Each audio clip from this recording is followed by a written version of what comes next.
On 1049 The Horn. Oh, we got a lot to get into, but we don't have a ton of time to do it. We're off early for Texas baseball, so we're here for a good time, but not a long time. NBA playoff review. We'll talk about the Lakers and the Heat getting big wins last night, and also we'll preview. You got the NBA playoff games tonight. Also, another one, Longhorn, who was in the transfer portal, finds a home. We'll preview Texas baseball. My man Hardball is back in his house. Also, Texans. Biggest mystery, a wild card in the NFL draft. Jerry Jones finally admits to making a mistake by drafting Zeke that high. Aaron Rodgers trade and reflection. Will Levis now higher odds to be the number one overall pick? What is going on? It's the silly season right here on Ball Don't Lie. We'll get to it. Before we do, let's introduce you to the rest of the crew. He was a second-round pick for the Montreal Expos, but a first-round pick for the Austin Radio Network. He originally committed to the University of Texas, but decided to forego the 40 acres and chase his dream and the cheese. Pimping ain't easy, but for this man, it's a breeze. He is the Mike Hardball Harge, ladies and gentlemen. What's going on, brother? What to do? Sorry I missed you yesterday, but I'm glad to be back. So much was happening. Patrick asked me earlier today. He said, man, what did you think about all the breaking news? I said, man, the truth be told, I didn't know Aaron Rodgers got traded until I showed up at my house and my son said, what did you think of that? I was like, what are you talking about? Then I had to go through my phone. And PSA, for all the fundraisers that are out there, I am a part of it. I had a great time yesterday. Let me explain something to you. There is no reason on earth, Bucky, pay attention, for us to play golf for 6 hours on a day like yesterday. It ended up being beautiful. That is too much time on the golf course. I loved every moment of it. Had a great time with some great people. But, man, come on, dog. Ain't it the point of it, though? No, it's not. You got to keep it moving. You got to keep it moving. Yes, it was a great Chamber of Commerce type of day, so to speak. But still, man, I got in my car and I was like, bro, we just played golf for 6 hours. That's a long time, man. And I wasn't even that great yesterday, but we'll get into it. I'll tell you all about it. But let me talk about my man that sits across from me every single day. He hails from H-Town with the Get Down. He's a lifetime Longhorn and a proud card-carrying member of DBU. Legendary lifetime and now College Football Hall of Fame Longhorn, Derek Johnson from the 254, by the way. Shout out. You know how we do. Said he was the best cover corner he had ever seen. He's a former NFL DB that still has that passion for film study, but he's not a fan of white condiments. But, of course, he is a fan of you, the listeners. He is my man and yours, Rod Babers. I appreciate that intro, as always. Let's not waste any time introducing the real MVP, one of the hardest working members of the ARN family. He's got a hustler spirit, period. We don't know what he's paid. We do know that he's underpaid. It's Patrick Davis, y'all. What's going on, Patrick? I'm doing good, man. We're at full force on silly season, aren't we? Silly season. It is. We'll get into that in time of the 4 o'clock because, hey, you know what? Maybe this is a good thing because a lot of the reports that have been coming out about the Texans are, in my opinion, they're not good for the at least the draft prospects of the Texans in this draft. So hopefully all of those reports are just misguided or they were all just misinformation, disinformation, and the Texans are just going to go in there and make the best decision for the franchise, which is well, hopefully rare. Carolina's going to help him. Hopefully Carolina. Silly season. We've been hearing Bryce Young is the guy going over number 1 overall. So maybe that's also part of the silly season. So a lot of misinformation, disinformation. We'll try to sift through the detritus a little bit and figure it all out. Specs Text Line is the best place for you. You are the pulse of this thing. 512-337-3776. That's the way you get in touch with us. All your comments, your questions, your recommendations, everything. We'll take it. All your participation on the Specs Text Line. All right, gentlemen, we'll start off with the NBA playoff review. Last night, LeBron getting a big win, and also the Miami Heat getting a big win as well. So we'll get into that. First, though, Harge, getting back to your big golf day yesterday. Yeah. 6 hours on the golf course. Isn't a usual golf day about 4 hours?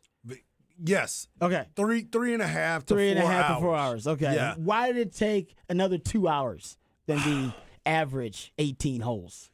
I truly have no answer for you, bro. Okay. I really have no answer because we thought we were moving well. There was only a few areas where we ended up getting hung up a little bit. Yeah. Because there's so many people on each hole. Most of the holes have 2 teams that start together. So it's not 18, it's actually 36 teams that are out there. Okay. So, but some teams only have 2 people, some have 4. Some people Okay. quit. There were y'all so many basically play- things. That's like 2 rounds of golf then. It can be. Oh, well then that's why No. it took so long. I've played in a lot of these. We're normally at 4 hours tops. We try to push it to that point. No. And it ended up being a beautiful day. You saw it. 6 hours for anything is a long time. My goodness. I don't want to do anything for 6 hours. I don't care And what here's it is. the other There's thing nothing too. Every hole I wanna do had for 6 alcohol hours. on it too. Yeah, especially I don't want to be. I don't want to drink. I like drinking. Right. I don't want to drink. That's nothing I can think of right now that I would want to do for 6 hours. And I was What trying to can get you to think come out. I was okay, like, Rod, you want to play? He Nope. was like, and I made no, the, not I now. made the right decision. You did. Because honestly, it's nothing I can think I want to do for 4 hours, really. And most Exactly. golf is 4.5 hours. So Yeah. that's just You I did don't the know, right rule of thing, thumb. bro. But I had a blast. No, I'm Shout sure out you to did. Troy. Like I said. Shout out to Jarrell. Jarrell's former NFL player, played with Michael Griffin. He's from the 254 also. Yesterday was the first day that I met him. Everybody's from the 254. Oh, Yes, it just happened to be that way. And then shout out to my boy Ryan from Win Reality. We had a great, great time out there. All right, there you Yep. go. All Yep. right, my man. Harj. But I'll never want to do 6 hours again, bro. Like you said, nothing. I don't give a Nothing. damn what it is. It doesn't matter. Exactly. Find me, Spec line. Any activity that I would want to do for 6 hours. Say, right, you want to do this for 6 hours? No. I don't even want to sit on this beach for 6 hours. I don't want to. Most people will say fishing. Some people will say Fish fishing. for 6 hours? Yep. Get a life. My Like, boy, what are you my boy talking Dougie about? Fresh will be out on the Man, lake all so day. you serious? There's nothing. No sex for 6 hours? Nothing. There's nothing I want to do. That's my Yes. problem with group sex. Takes too long. You know Yep. what I mean? Don't put a time limit on this thing. All right? We need a clock. Okay? Clock. Nothing for 6 hours. I missed my boy RB yesterday. That's My man crazy. told me. Rod's 6 gonna put hours? a pitch clock on the. I would. I We had got to a pitch clock. That's why that was my biggest complaint. Yeah, I had a complaint even after that. I was like, it took a while. I mean, come on, guys. Didn't There's we a lot all of have walking didn't we all around. get what we wanted from this? Going on 2 hours. That's a long time. I mean, Oh, good my Lord. gosh. All right. Anyway, sorry. Let's get right That's to my it. dog right there. Yeah, we missed you on the show, brother. We missed you. Specs X out, of course, 512-337-3776. Also, you can hit us up via Twitter in the Twitterverse. Harj is at Hardball Harj in the Twitterverse. My man Patrick is at It's Patrick Davis. I'm at Rod Baber. Someone said nap. Yep. I can't sleep. 6 hours is kind of bare minimum. That's my wife. Bare minimum for me. I don't sleep that. I was for trying that to long. say, you scrape at that I area scrape. right there. I'm about yeah. a 5-something hour a Yeah, night, and yeah. I start kind of waking up on my own. Yep. 6 hours for me? No. I don't want to do that for I 6 hours remember either. I asked you, I was like, man, do you sleep? He's No. like, no, not really. No, I Yep. can't think of the last time I slept for 8 Yep. hours. That's crazy Yep. to me. So that's just for me personally, I can't do anything for 6 hours that I will enjoy. Yep. Everything that sounds like torture. Like I said, sex, drinking, sitting on the beach. It all sounds like torture if I got to do it for 6 hours. Yep. Floating on the Colorado for 6 now, hours. wait. Yeah. Hell no. I will say there are things that can be fun, and then you look at the clock and you're like, man, has it been 5 hours? Man. Like there's times I've hung out with people and you're like, man, I can't believe we've been talking for like 5 hours. There's I don't been know. that. I think I honestly, I don't think I've See, had I a told moment you like people that. fish. I told you I know people people. Like I fish. said, it ain't not for me. Robbie can't do that. Think about this personality out there for 6 hours. You would be annoyed with me too. You wouldn't want me out there with you in a boat for 6 hours. I cannot relax You'll be for like, 6 Rod, hours. you can't be talking. The fish can hear you. Robbie, shut up. Like your high pitched annoying voice is not cool. I get it, but I'm saying me for 6 hours, nothing. Yeah. Oh, man, that's outstanding. Someone said, yeah, float. I remember my friends used to float the river. Yeah. Oh, man. I never wanted to float the river. You know what always grossed me out about floating the river? No bathrooms around. Yeah, good Because point. everybody, I always think about it, I was like, where y'all going to the Good bathroom? He was point. like, right here. And I was like, I'm gone. Not floating with you no more. Well, that was, apparently everybody was just going to the bathroom. yeah. And I was like, I didn't know that. I was a little ignorant to it. I was like, oh, man, you know what? I really got to go. He's like, go. And I'm like, what do you mean? Where is it? Was it a porta potty? He's like, no, you can just go. We're all going. I was like, everybody's just going right now. All you people, y'all got beer and stuff in the water. We hanging out. It's just going. I've been wiping my face with what? We just going. Okay, I gotta get out of this water. Gotta keep it I moving. gotta go. Yep. I'm sure it's all. I gotta filtered. take a long just free shower. up in here. Yes, I'm sure it's filtered naturally. I get it. But for me, the visual of just Yeah, I could never do it with the snakes. Yeah. I never wanted to be the least mobile I could possibly be in a place where snakes live. that's also another point. That's a Yeah. great one too. I don't like that. Yeah, I'm not a fan of being like, hey, do you want to be on your back where you can't see what's underneath you, and you know snakes live somewhere on this river? Yeah, that's a good point. Oh, Longhorn and Lubbock, gotcha boy. This is brilliant. Well, about my complaint about nothing I can do for Yeah. 6 hours and enjoy it. Damn you, Longhorn and Lubbock. Damn you.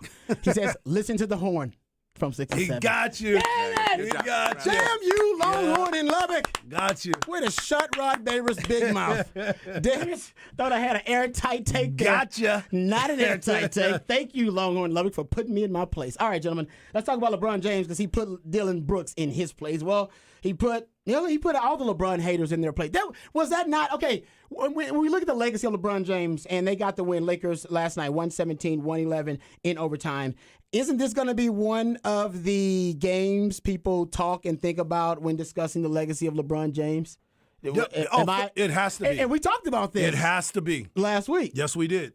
It has to be. He didn't get your 40 you wanted, though, He did. He got 20 and 20. That equaled 40. That's what Shaq said. Shaq said he got 20 and 20, and he got that 40. All right. Okay. Yeah. That's okay. Yeah. True that. But that's the thing about it is sometimes when you sit here, I've been begging LeBron to answer the bell, right? Mm-hmm. Last 2 games, that's exactly what he did. He was put in a corner, and people were challenging him, and that's the one thing that we kept saying. Mike would take that as a personal. I take that personally. I take that personally. And that is what I got a chance to see from LeBron James. He came out and executed. We talked about him being clutch. Everybody's talking about the right pass. Yeah. He's always kicking the ball to the next guy. Mm-hmm. He's not the one taking that shot. But when you look at his career, he actually is more clutch than people really give him credit for. People want him to take more of those shots. People want him to take more. But when he takes them. But he makes the right basketball play. To Harge's point there, here are a couple of stats. And I got a couple of these from Nick Wright. Nick Wright does a good job of being a kind of LeBron James advocate. And these are some crazy stats. So LeBron James did hit the shot to send it in overtime, game-tying shot to send it into OT. Clutch time. Yes, it was game-tying layup actually to send it into OT, and then had the and one on Dylan Brooks to actually win the game in overtime. That was his game-winning shot. So we had a game-tying shot in that game and also a game-winning shot in that game.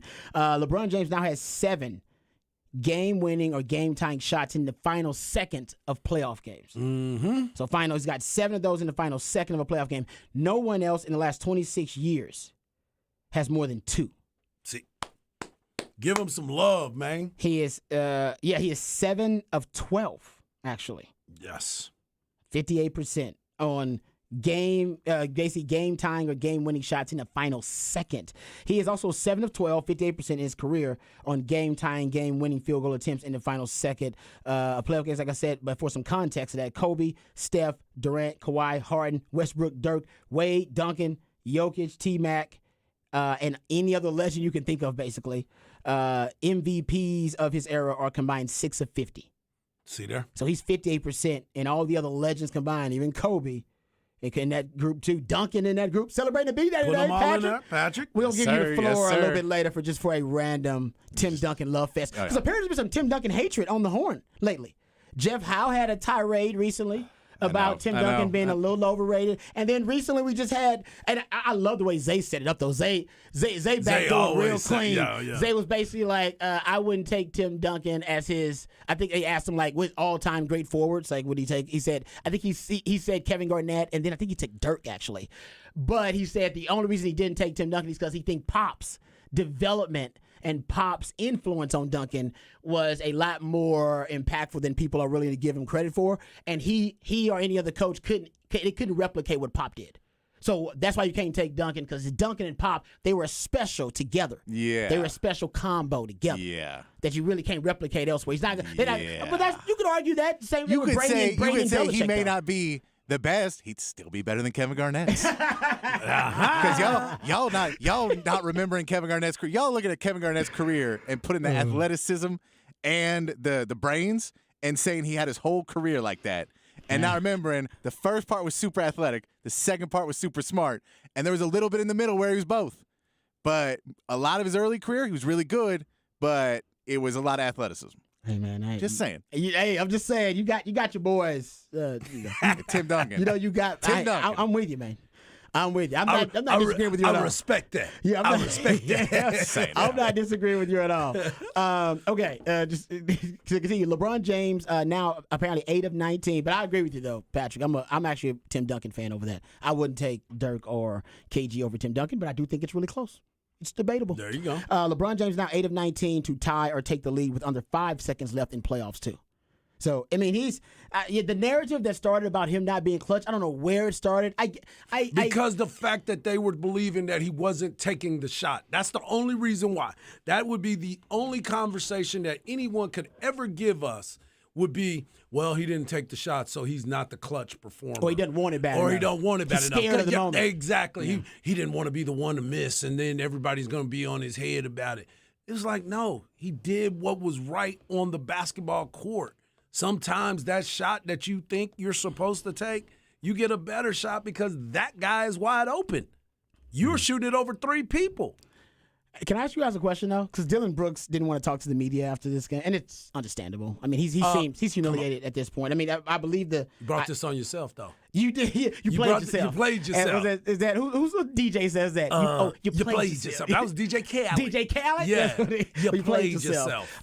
Because Dylan Brooks. How about this little factor or this little nugget about him? Since he called LeBron old, he's got 18. He had 18 total points in this series. His team is 0 for 2, and he is 7 of 23. From the field, 2 of 13 from three-point range. And Dylan Brooks' postseason, among 55 players with at least 40-plus field goal attempts, he's last in points, second to – you're going to look at – this is actually from another postseason, but just going to his ineptitude, basically. It just talks about how he's basically right now I got this stat, too, from Action Network, so shout out to them. Basically, Dylan Brooks is now shooting the lowest percentage of any player. Come on, man. In the postseason. So yeah, he I understand. I think he obviously put his foot in his mouth, and he broke character, which he probably shouldn't have. He should just talk to the media and said, "I told you he wasn't going to score 40," and be self-deprecating. Be like, I told y'all he wasn't going to score 40 on me, and have some fun with it. Him not talking to the media, that's kind of a cowardice move. Talk to the media. Agreed. Make fun of yourself. That's you being like, man, why do I need to be the focus now? Like, guys, we're trying to win basketball games. Exactly. That would be great. Then you'd be like, oh, he's a pretty good villain. Yeah. Even when he's down, he's still going to take a shot. I like it. Yeah, that's what I agree with you 100%. Take a shot, man. I'd have came up in there with them shades on, with my chest hair hanging out, the hamburger sitting on his chest, and talk about, I told you wasn't going to get to the rim like you used to. That was a lucky layup. That was a lucky layup. You know what I'm saying? I was supposed to get some help. I'm upset he didn't have some fun with it. I expected him to have some fun with it. And the fact that he didn't come to the microphone and talk about, I'm out. Nah, man, you made your bed. You need to end up in it. You need to go over there and talk to the folks and, like you said, be self-deprecating and be like, yeah, man, I guess he's a lot younger than I thought he was. You know, just give him a little bit more of a prop because you saw it when LeBron went over to him before the game the other day. He was like, oh, yeah, you asked for this, dog. This what you want? This what you want? Let me put my cape on. Let me put my cape on to show you. What do you call it? Put the dark mask on. He did. And he came out there and went to work, and he stayed within himself. What was it? Was it last night or the night before where he didn't score? Oh, it was last night. He didn't score until the last 3 minutes of the first quarter. Mm-hmm. Like he hadn't even taken a shot. Yeah. And then he started coming down, getting to the rim, made 2 free throws, made a 3-pointer, and then he missed the last one of that quarter, and they were like, uh-oh, he's about to get going.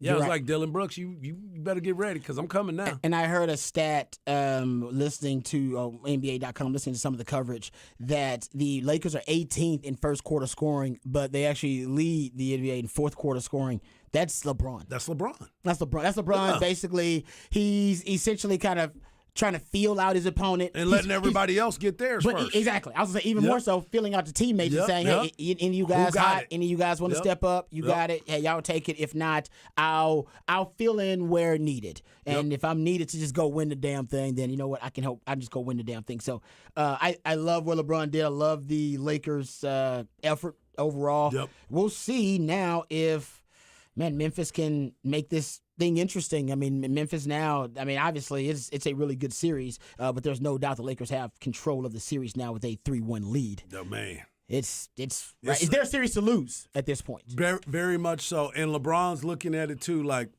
you know what? I need to go ahead and put this out of reach so we can get a couple days rest. They need it. Let's see what we can do. We're an older team. Everybody's waiting for them to continue to hit that mark. And if they can get a few more days rest, they're going to go ahead and close this out. Well, John Morant did his thing. I mean, he's been playing well, even with a busted hand. He's been aggressive. But you look at the play last night when he got to the rim and LeBron took the charge and how he came down again. Twice. Hurt his hand again. And man, John Morant. He looks out of control. What are you trying to do? What do you think was going to happen? Exactly. When you're like, oh well, there's a man in between me and the rim. I'm just going to go. Thinking about I'm going to go harder. him. Like why? You're not jumping over him. Yep. Yeah.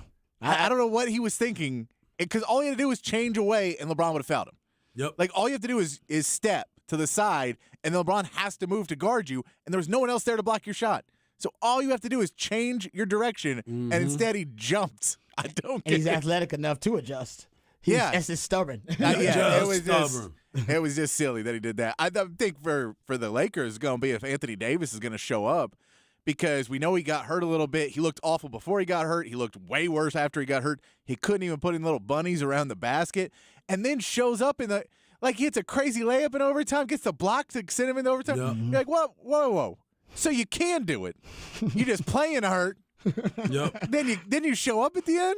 So I don't know if he's going to be 100% or be able to play in Memphis or what they're going to do, but you need him to show up, because if he shows up in that game, it's not as close. Yeah. But he just has a awful game, and for whatever reason, they rode with him, and they didn't put in Vanderbilt. They didn't try to put in Mo Bamba. They didn't try and put in Because like you said, they need him. They know they need like, him, dude, but he was, basically not boxing anybody out, not going for rebounds, and then when he get a ball, he put it up a foot away from the basket and miss it. You're like, this is just bad. So you think he's hurt? That's why. Well, he it's so did hurt his ineffective. hip in the game, and then he was they said he's sitting on the end of the bench rubbing his hip away from the team. So he was hurt in his own head for a lot of it, but I don't know if he's that hurt. Then be like, cool, we'll sit you down. We'll put in Vanderbilt, or we'll put in Mo Bamba. We have other bigs, and I get you don't want them to play. You want Anthony Davis because you need him to win the series. But if he's hurt, then you can't have him in there. And then in the fourth quarter, into the fourth quarter and overtime, all of a sudden he puts it and goes, mind over body, and has a great finish to the game. I think a lot of you inspired by LeBron. LeBron started taking over. He really did. I mean, that was impressive for a 38-year-old player to step up and pretty much just decide to put the team on his back and also put the cape on. Ride with me. Yeah, exactly. That's what he's saying. And Memphis, how about this, guys? They're now 2-15 against the spread, 0-17 straight up as road underdogs this year. Mm. It's weird. As a Very road weird. underdog, man, they just can't seem Very to weird. win one. Okay, we got to get some props, man. We got to talk about playoff Jimmy. We can't can't have a playoff review without talking about playoff Jimmy, gentlemen. Playoff Jimmy. 56 points. That, by the way, the fourth most in playoff history by any individual. Only Michael Jordan 63, Elgin Baylor 61, and Donovan Mitchell had, I believe, it was 57. Mm-hmm. Those are the only players who have scored more than Jimmy Butler in a playoff game. It did lead the Heat to a win, 119-114. And, guys, he had 20. How about this? He had 20. If you go look at it, I believe he had 21 in the fourth quarter, 22 in the first quarter. Yes. He balanced himself out. He started out on gangbusters and ended gangbusters. Yeah. He was that guy, and that was the guy that we've been waiting to see. We've talked about Jimmy Buckets and what he's been able to do and when is he going to show up, because when Tyler Hero went out, that's when Jimmy had to step up. We all knew it was going to happen, because who is going to be that guy to take that player's place because of the injury? And for him to be able to do that, the way he was able to come out there and be aggressive and put the team on his back. I mean, he was playing defense too. He wasn't just scoring. He was doing a little bit of everything, and the energy that he was able to play with. We've all seen when players get hot, but Jimmy was in a different zone yesterday. Yeah. Way he was moving, the way he was doing a step back. How many times have you ever seen Jimmy do a step back? Very rare. And he hit it. It ended up being a 2. Should have been a 3. But he was in his bag. He was in his bag. He was in that thing, man. Yeah, I mean, it's you can tell that he must have seen that player poll where people started to talk about him a little bit, and he did not take kindly to it, and it's shown up that he wants to be the man right now. I mean, look, his field goal percentage is through the roof. And when you talk about star players in the NBA, and especially when you get to playoffs, I mean, if you're getting close to 50% shooting from a lot of these guys, you're doing pretty good because they're going to be bulk shooters. Jimmy's shooting like over 60%. Because he's in shooting this thing. 63.8% Yeah, that's from insane. the field in this series. Jimmy gonna do what Jimmy And he's gonna just do. finding good shots and getting them, and that's hard to do when Insane. Now, like the fact that Duncan Robinson decided to be a part of this team again, see, it's like real good timing because Tyler Hero goes down and Duncan Robinson's going to hit some shots. But it's amazing to me that he's been able to turn it up to that level. And you wonder how much of it is like it was that Tyler Hero got hurt, and they basically said, we don't have another scorer now. And Lowry's picked it up some, but he just said, I'm all right, cool. I'll do it. I need to have this chip on my shoulder. I have to be this guy. And if you give me that, I can go beat anybody. Yeah. I mean, it's going to be the rest of the series should be fun because I want to see Milwaukee with their back up against the wall. I mean, they kind of had it already up against the wall, but they're in Miami. Yep. This is Giannis's first game back. He didn't look like he was at full speed yet. Yeah, he did look a little slow moving around. He didn't look as gracious. Even when at the end of the game when they were giving him the ball, he couldn't explode to the rim. No, like he wasn't. was. He wasn't finishing the way he needed that he would normally finish. So it'll be interesting to see when they go back to Milwaukee if he can turn up that level and can get back in the series. Because man, you don't want to be a favorite to win it all, and everyone just goes, yo, and you know the guy who came out a couple weeks ago and said, I think I should win the MVP every season. And then even though you missed a couple games, you get knocked out in the first round when you're on the court because now he's back on the court. Yeah. Jimmy Butler averaging 36.5 points per game in this series, shooting 63.8% from the field, like Patrick mentioned, 53% from three-point range, 74% from the field, from the free throw line. Oh, yeah. He is playoff Playoff Jimmy. Jimmy, dog. And round of applause to the referees for not giving him a technical on that last Where he dunk. was almost trying to tear down the rim. Wait, round of applause for the refs not giving a technical. Because I'm watching it, I'm like, oh, that's a tech. Because that was a little excessive. It was, and it's that's the call is because they don't want you to start a fight by doing that. Amen. Round of applause for them not calling the technical because technically it was, but really a bad call if you called it right then. I know. Miami right now, think about this, guys. They were 25th in offense in the regular season. They're first right now in the playoffs. Yeah. With Tyler Hero going now. Because of Jimmy. Yeah, with It's just because of with it's all Tyrone Jimmy buckets. I mean, like you said, Patrick, they've decided, you know what, Jimmy, it's all you. And like your mama's got that saying, let Jesus take the wheel. Let Jimmy take the wheel. Let Jimmy take the wheel, bro. Hey, Let Jimmy I'm telling take you, the hey, wheel. man, if you got a star player shooting 63% in the playoffs, you're like, yeah, ride that until it stops. Let's go. Yep. Yeah. No question. It's fun. It's unbelievable how well Jimmy Butler's playing. Love All right, it. we'll talk some more NBA coming up a little bit later on in the top of the 5 o'clock. We come back. We'll talk the latest transfer portal departure from Texas, who has found another home, and we'll preview Texas baseball trying to rebound from one of the worst home series in Texas baseball history, actually. That's the truth. That's not. That's I not wasn't hyperbole. There you That's go. not me exaggerating. No, That's no. the truth. We'll be right back. All right, here on 100%. Ball Don't Lie. 104.9 The Horn.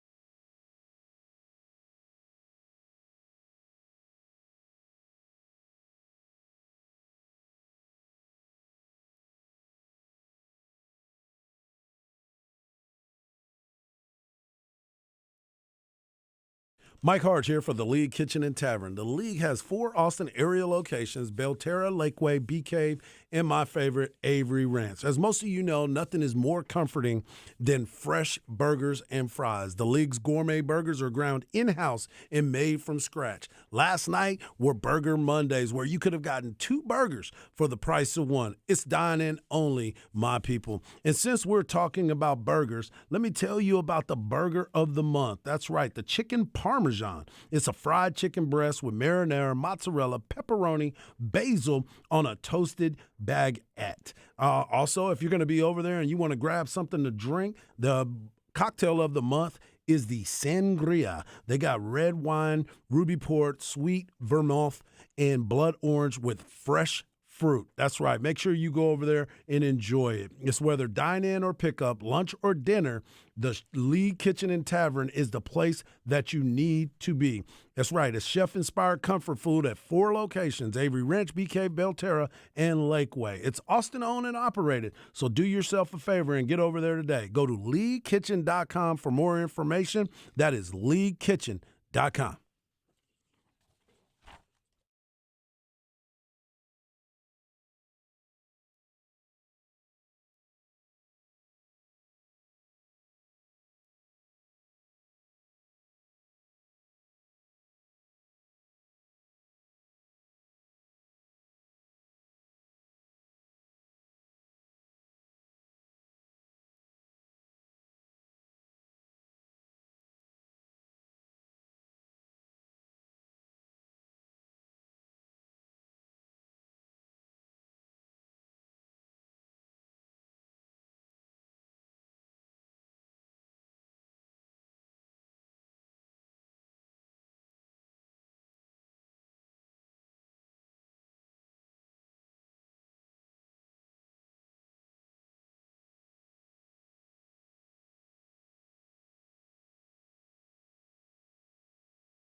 Welcome back to Ball Don't Lie right here on 104.9 The Horn. Top of the Charts Tuesday, my favorite musically themed day of the week. That's my man Patrick Takes Jams that reached the top of the Billboard charts on this day in history.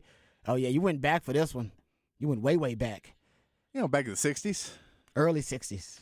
This is Wayne Fontana and the Mindbenders. Oh, okay. The Mindbenders. Mind-benders. This is I what know the name mind Wayne. bending sounded like in 1964. Like, man, we're really gonna F with their minds, man. Woo, look how crazy this wild beat is. I was like, all right. we're gonna smoke some weed and really mess with them, guys. That's exactly right. I like it. Oh, man, there you go. My man Patrick. It's Broadening Horizons on a Top of the Charts Tuesday. Also, we do want to give a shout out to Tim Duncan, who was celebrating a birthday today. That's right. Because Patrick is a huge Spurs fan, and I guess Yes, this is sir. an unofficial holiday in Spurs, the Spurs realm. Yeah, any day that Tim Duncan wants to celebrate, we will all celebrate with him. Why does the city of San Antonio make it like an unofficial holiday? I think the city would probably do more for Tim Duncan if he wanted the city to do Is more. there, for oh, yeah, Tim so he Duncan. wouldn't even show up at Tim Duncan Day. No. It's like Tim Duncan Day without Tim Duncan. Yeah, Tim Duncan Day. There it What's he is. doing? Playing video games, I always hanging out with his kids. Is there a Tim Duncan statue in San Antonio yet? I don't believe so. No. Okay, when's that coming? I mean, we agreed there's going to be one, right? It's going to be a Yeah, Tim Duncan I don't know statue. how many statues there are around that building when they built it. I don't know why. What are they waiting on? I don't know. Tim Duncan statue seems like a It seems like a no-brainer, no-brainer. Yeah. right? They should do how many? Okay, so how many championships they got? 5. 5. They should do a Tim Duncan statue, different places around the city. To every championship For every they got with Tim championship? Duncan. I yeah. like it. So just a different I like like it. marquee spot around the city in San Antonio. You can go kind of kick it with a Tim Duncan statue. In a different pose for Yeah. every championship. When he that starts to get older and yeah, there you go. changes knee braces and stuff. Right, right. 5-time NBA champion, 3-time Finals MVP, 2-time MVP, 15-time All Defense, 15-time All NBA. You said 10-time first team Yeah. All NBA. 10-time.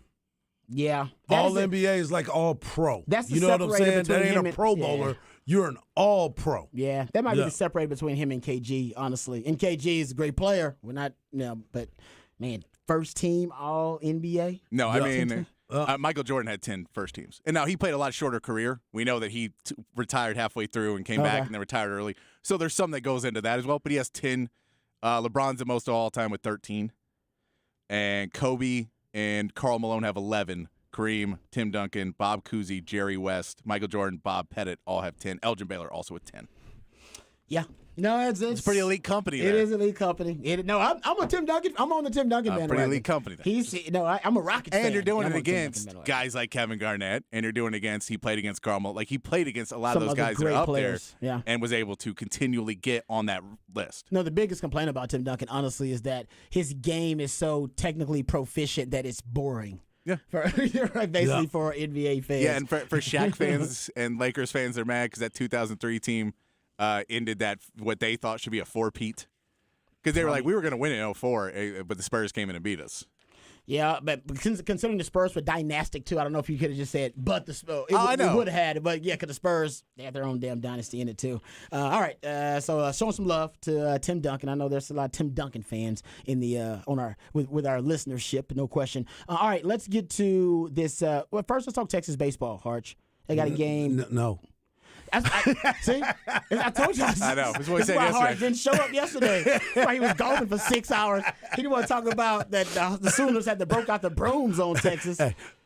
No. We were waiting. We didn't talk about it much yesterday. I know either. you didn't. We I know you didn't. We mentioned it, but we didn't want to Yeah. break it down. Yeah, you want to break it down right now? I do. Okay, And it give breaks to down me. to pitching. Okay. It breaks down to pitching. When you're out there on the mound and you're not finding the strike zone, one of the things that I've always talked about is pitching to contact. Sometimes you don't have to pitch to strike everybody out. Sometimes if you got a good defense behind you, you go ahead and let them work behind you. And the hardest thing about it is you don't give yourself an opportunity to make plays. What have I always told you when I see people walking around? I said it's terrible for an infielder or an outfielder because you're not prepared. So when the ball is getting hit to you, all of a sudden it's a shock treatment. Yep. Because I wasn't expecting it to hit. Well, you're supposed to be ready for it. Well, the dude just walked 6 people. I'm not supposed to be prepared when a guy is walking 6 people. So that has been the biggest thing for the University of Texas is being able to find the strike zone consistently. It's not always about making a big out pitch as far as the strikeout with a breaking ball or trying to run a fastball in certain counts. It's finding the consistency of pounding the strike zone. You know, you go back to Friday and you look at how well Lucas Gordon pitched. He pitched well. Texas should have won that game. They've left runners in scoring position. They could have went out there and did what they needed to do to sneak that wind in. Yeah. But then you go out there and you look and see what happens the next day. You end up having to piece some things together because you weren't expected to do a doubleheader. You end up getting a doubleheader. And so it's like, here we go. But again, I see the texter said there were that's CB. There was 5 top 10 teams that ended up being swept this weekend too. Yes, but I think that those 5 of those top 10 teams are in a different place than where Texas was. In this entire weekend, especially on Sunday, I was sitting there going through all the numbers, and I was like, I know they're going to ask me about that panic button. I know they're going to ask me about that panic button. Like, I knew it wasn't. I was going to text you about it as a joke on Saturday. I was like, you know what? Let me not rub it in. Yeah. Let me not rub it in. But I don't like it either. Here's the biggest thing for me. There's no need to panic. The biggest problem that, like I said, is if they can't rebound on the pitcher's mound. The pitcher's mound. You know, you hear Coach Pierce talking about there's going to be a lot of changes. You don't need to go scorched earth right here. I think most of that was because you lost to your rival, number one. What did I tell you coming into that? What did I say? I said, man, I know people are going to look at this and say, man, they're playing Oklahoma. Oklahoma's at the bottom of this. I said, it's a rivalry. It doesn't matter. You did say that. It does not matter what the records are. It doesn't matter. It's just like football, just like basketball. Whenever you are playing your main rival, y'all can be 0-6 each. But when y'all play each other, it's for the championship and bragging rights. And I think that's why he was so fired up after the interview. And I got a chance to listen to the whole interview. And some of the things that he said, I wasn't too worried about it. Everybody's talking about he needs to give an Augie speech. No, he doesn't. This is not the time for that. This team was just in first place before the weekend. Yeah. So calm it down, and they can be right back in it. They can be right back in the mix, and the separation of the records are minimal compared to what we were used to. What did I say? Texas can still win the Big 12 because I've seen the Big 12. They're not all that great. They're all pretty much the same. So there is still a lot of opportunity that is there. So we'll see how it plays out. They got a big game tonight against Texas Southern. You can hear that right here with my man Craig Way. Right after we get off at 6:15. First pitch 6:30. But the main thing is they have to be able to find that groove again. And this Texas Southern team is pretty doggone good themselves. They have a good record as well. DJ Burke is going to make the start. Yep, first start since he's been here. Yeah, and he only made one start at San Jack. So this is going to be a big test for him. But this is also one of those things where it's going to be Johnny Holstaff. They're gonna run some guys out there, see how long DJ can go, get some guys back into a rhythm that can go out there and throw strikes. That's going to be the most important part. Can you cut down the walks? Can you figure out a way to get guys out without throwing a bunch of wild pitches and walking people? Not a nap guy. I love the GIF. Costanza. Well done. And also, thank you, texters. That's why I love the Specs text line. I was ignorant because I'm not a Spurs fan. Tim Duncan Day. 7/21. How about that? July 21st, made official by the mayor of San Antonio. Yeah, that's nice. I know they've given him a number of things. Now, I didn't know he had an official day, so there you go. It's already celebrated. That's right. Yeah, so you got it in July. There it is. Why did they make it that day? Was that so specific? Did it? I know 21 is his number, so I'm sure that is. They can make 21 on any month. Yeah, Why the I'm not sure. Okay, anyway. They told him 21. Can you do something for me? The top of my head, I don't know. Well done. Well done like that. Well done there. Okay, let's talk. Oh, you know what? Actually, we can get to this really quick. I got a little bit of time. Brennan Thompson hit the transfer portal. What was that, last week? Right after the spring game, pretty much. And now it is official. He is transferring to Oklahoma. Speaking of, Texas' hated rival. That's a nice little segue. I don't know if it's a nice little segue. It's not it's that a segue. Nice. Oh, yeah, Brennan Thompson, now he is going to go to Oklahoma. And, I mean, this is a guy that was highly recruited. I mean, he was one of the top 25 rated receivers in the country coming out. But I do think – and I heard that he was number 3 as a transfer portal guy, too, like one of the top 3 players. Because they ranked those guys. Yeah, they ranked those guys. That was still available. He went into the top 3 because he was late.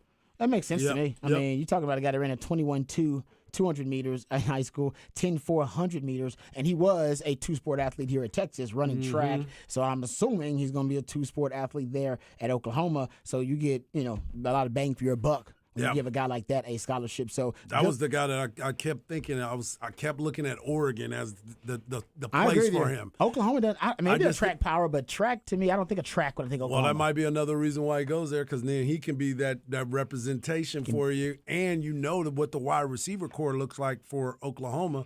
This might be a walk in and play right away type of situation for him. You're right. Maybe he wants to be that dude. Yep, maybe he wants to be that dude. I will say this though, and I keep saying it. It's very similar, and I'm not advocating for cyber stalking your exes, but most people do cyber stalk their exes. Around 80% of y'all look at y'all exes stuff on social media, and that's okay. But in this case, Longhorn fans and even college football fans, really college sports fans, you should keep up with your exes in the case of the players who are hitting the transfer portal, because I do think it's a healthy way of being able to gauge the attrition in your program. If your players are going to Power 5 programs and they are taking, kind of parallel moves and they're not having to drop down in competition level, that says a lot about how well you evaluate players and how well you really, bring in talent, and you're churning out and upgrading the bottom of your roster. So love it. It's a good problem to have for Texas, even though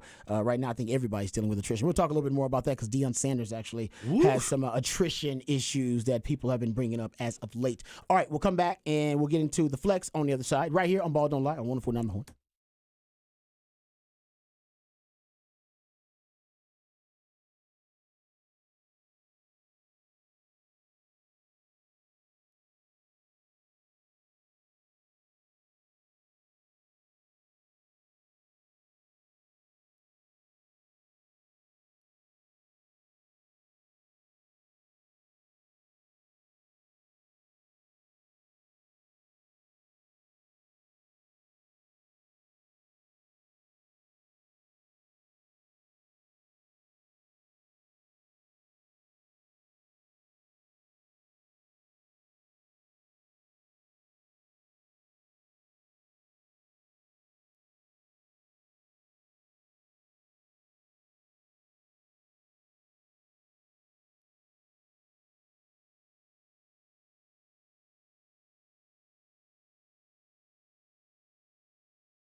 Welcome back to Ball Don't Lie right here on 104.9 The Horn. Top of the charts Tuesday. That's when Patrick plays jams that reach the top of the Billboard charts on this day in history.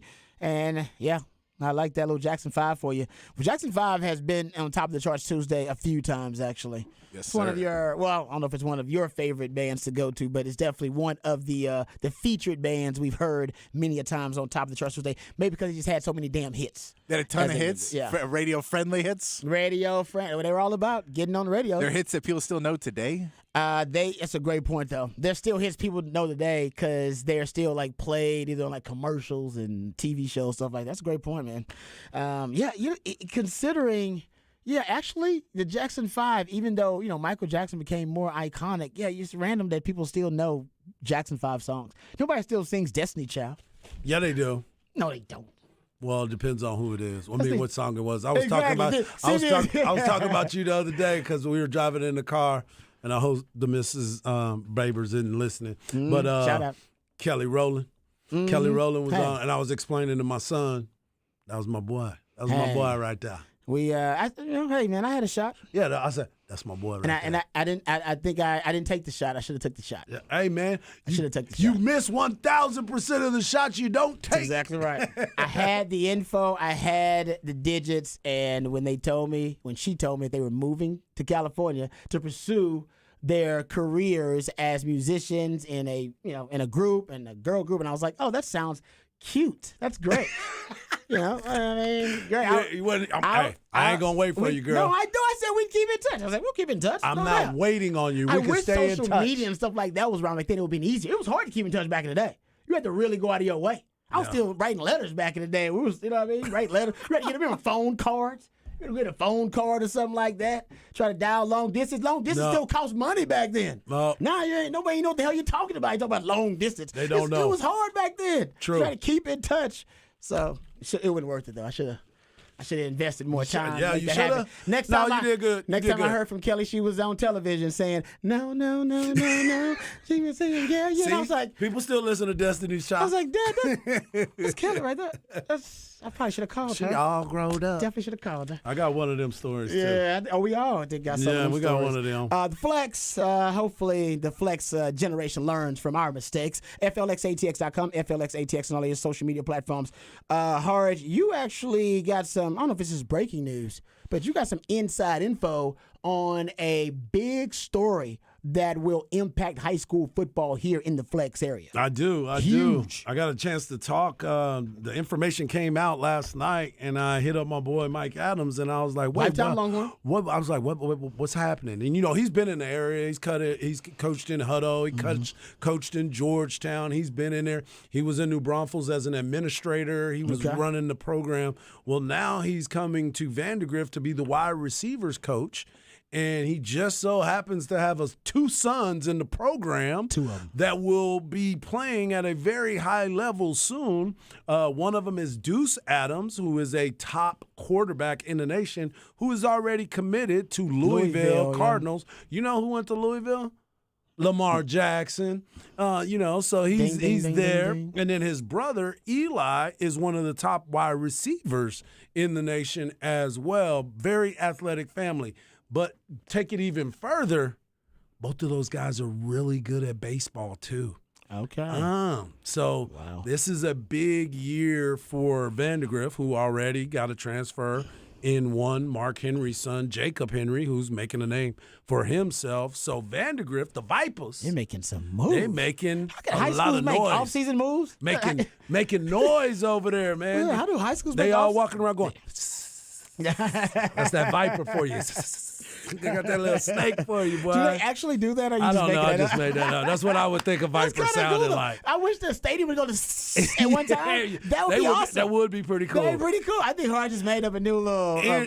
And add into the fact, too, they got the top wide receiver in Miles Coleman over there, too, that's Yes, being he's a recruited. damn good player. So you now have created this monster at Vandegrift with just a couple players, 3 players coming into that program, already on top of a team that played for a state championship last year. Let's not forget. That's true. So That's Man, gonna be interesting. I like that, and I like your idea about the hiss from the viper. Do vipers hiss? We probably got to do some actual research. Oh, it's a if snake. You know they got the hiss. But all snakes do. All snakes hiss. All snakes hiss. Oh, so you just say you know that, or you All just say that? snakes hiss. I think you just saying that. I You didn't don't say know they that. all rattle. I didn't say they all Hard as rattle. a snake is. I know. He just, Hey man, Falling into snake that's somebody that stereotypes. is out of all the animals, the all ones that hiss. I look at, man, them snakes is something. They all hiss. And they do. I love your idea about the vipers. Yep. Hey, Yeah. y'all should steal that. Y'all should. Y'all should be I'll give y'all new thing. permission. I'll Yeah. give y'all permission for The that. flex, baby. I like that. And then one more thing I want to give Go into the ahead. flex. Hyde Park, we don't give them enough love, but they had just made a new coaching hire. Coach Jaron Vieira, has become the new women's basketball coach there at Hyde Park. He used to be assistant coach at Georgetown High. He also was an assistant coach at Tarleton State University, and he is a family friend and went to high school with my son, Michael, my older son, Michael, and I'm so proud of him. He lost his father a few years back. His father used to be a softball coach at Georgetown as well. His brother is the head baseball coach for the state champion Georgetown Eagles baseball team as well. So coaching runs deep into their family. So congratulations to him. I'm very, very proud of that young man. Yeah, there you go. My man Harge got all the inside info on the flex today. Appreciate your efforts there, brother. All right, we come back. We got some NFL news, notes, and nuggets. Texans are the biggest wild card in this NFL draft. Jerry Jones admitting to a mistake. We'll get Harge's thoughts about the Aaron Rodgers trade that all went down, to give you some more details about that. And the silly season might have hit its peak last night when Vegas started to shift the Will Levis draft odds. We'll explain on the other side right here on Ball Don't Lie on 104.9 The Horn.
Hey, what's up, folks? Lifetime Longhorn Rod Babers here. Austin is a beautiful city, thanks in no small part to the skilled craftsmanship of Iron Workers Local Union 482. They've been helping shape this great city since 1935, and you see the labors of their love all over this great city in iconic landmarks like DKR Stadium and the Pennybacker Bridge. And as the city continues to grow and thrive, so does Iron Workers Local Union 482. They don't go to the office, they build it. I actually had a friend who was asking me if I knew of any job openings, if I knew anybody that was hiring, and I actually told him, hey, man, you need to reach out to our good friends over at Iron Workers Local Union 482. If you're looking for an exciting new career and you've been frustrated with your work choices and you want to change in your career, something new, something fresh, how about a future with Iron Workers Local Union 482? You can accept the challenge of becoming the best version of yourself while helping shape Austin's economic development. Right now, they're hiring over 3,000 people for a huge project right here in Central Texas. You become a member of Iron Workers Local Union 482 and take pride in the type of teamwork and craftsmanship that helps shape the future of this great city. Maximize your potential and be your best self today by applying at ironworkers482.org. That's ironworkers482.org.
All right, welcome back to Ball Don't Lie right here on 104.9 The Horn. It is a Top of the Charts Tuesday. That's when my man Patrick plays jams that reach the top of the Billboard charts on this day in history.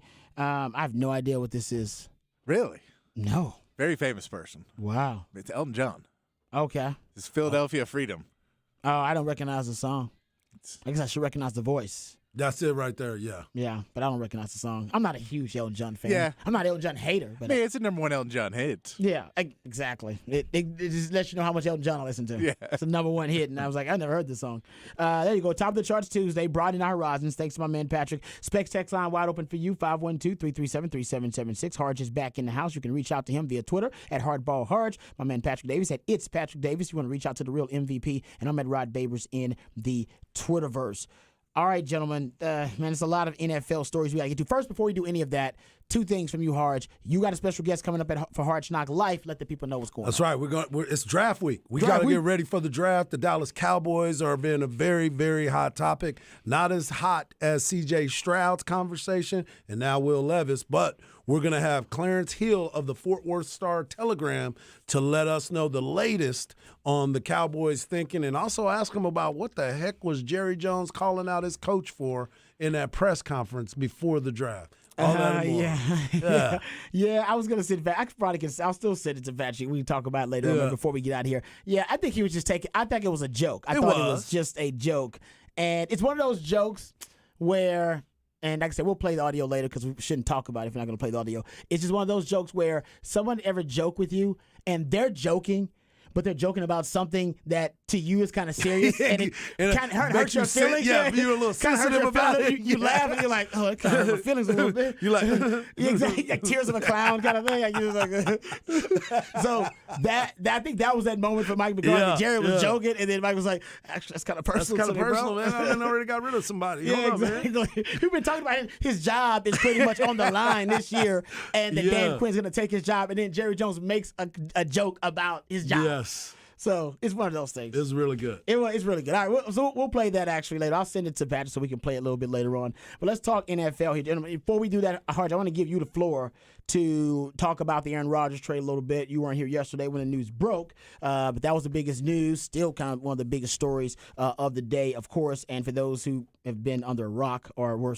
golfing for 6 hours like Harge was, if you didn't hear the news yesterday. That wasn't no rock. Yeah, you went on a rock. You probably would have rather been on a rock for 6 hours of golf. The Jets did get Aaron Rodgers in a trade with the Packers. They got Aaron Rodgers, the number 15 pick, which is a 2023 15 pick, the overall number in the first round pick, and they also got a 5th round pick. So they got Aaron Rodgers, a 1st round pick, and a 5th round pick. The Packers get a 1st round pick, the number 13th pick, which is then a 2nd round pick in 2023 as well, a 6th round pick, and then a conditional pick.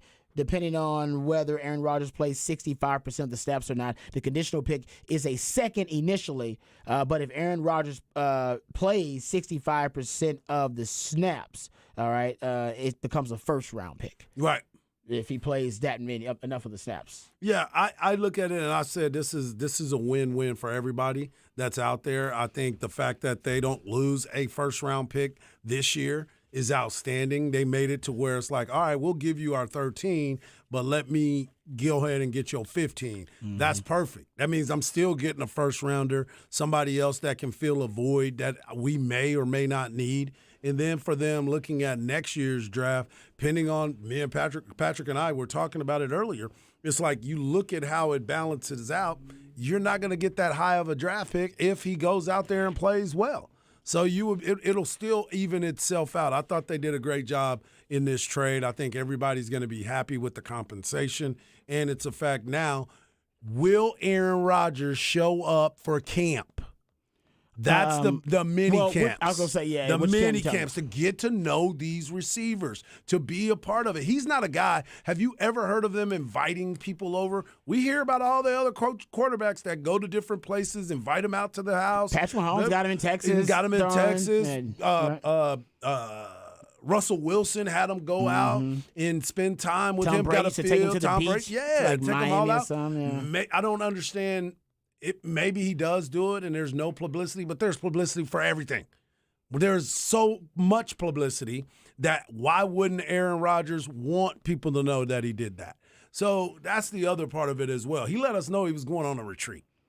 You know, it was just in the middle of a conversation, but he let us know about it. Yeah. So I've never heard of him spending time with his receivers, and I've never heard of him showing up early to those mini camps. That's a great point because he's been in this phase lately, very selfish phase. Nothing wrong. We all go through selfish phases, but a selfish phase in his life. So he's been trying to, have some in spiritual enlightenment, and that's not selfish. I mean, that's selfish, but you should try to achieve some spiritual enlightenment for all of us. Whether that be his darkest retreats or these ayahuasca, missions that he takes. I'm sure he's got a shaman at this point, whatever. And then he had the Shailene Woodley, I believe that was his ex. Remember, he got really into the kind of homeopathic world, and he became a very hippie because she was very all natural, like not wearing deodorant and doing sunbathing.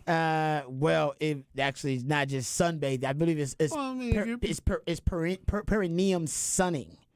Right, because it's the perineum that she was trying to sun. Yes, you look it up. I don't want to be describing what the perineum is, but y'all get it. So my point is, he went through that kind of phase. So he was missing the mini camps because he thought his spiritual enlightenment, his journey, whatever it was more important than those mini camps. Well, now he decided to the point you just made, I think was a astute one.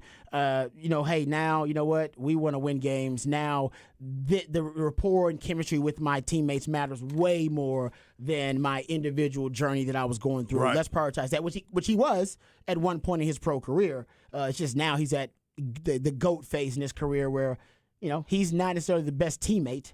He's just a great player. He's definitely not a teammate. He's a great player, but not also a great teammate. Will he be a great teammate? That's the question. And that's the reason why I get so frustrated with him is because you want to be critical of your wide receivers, but yet you hadn't spent any time with them.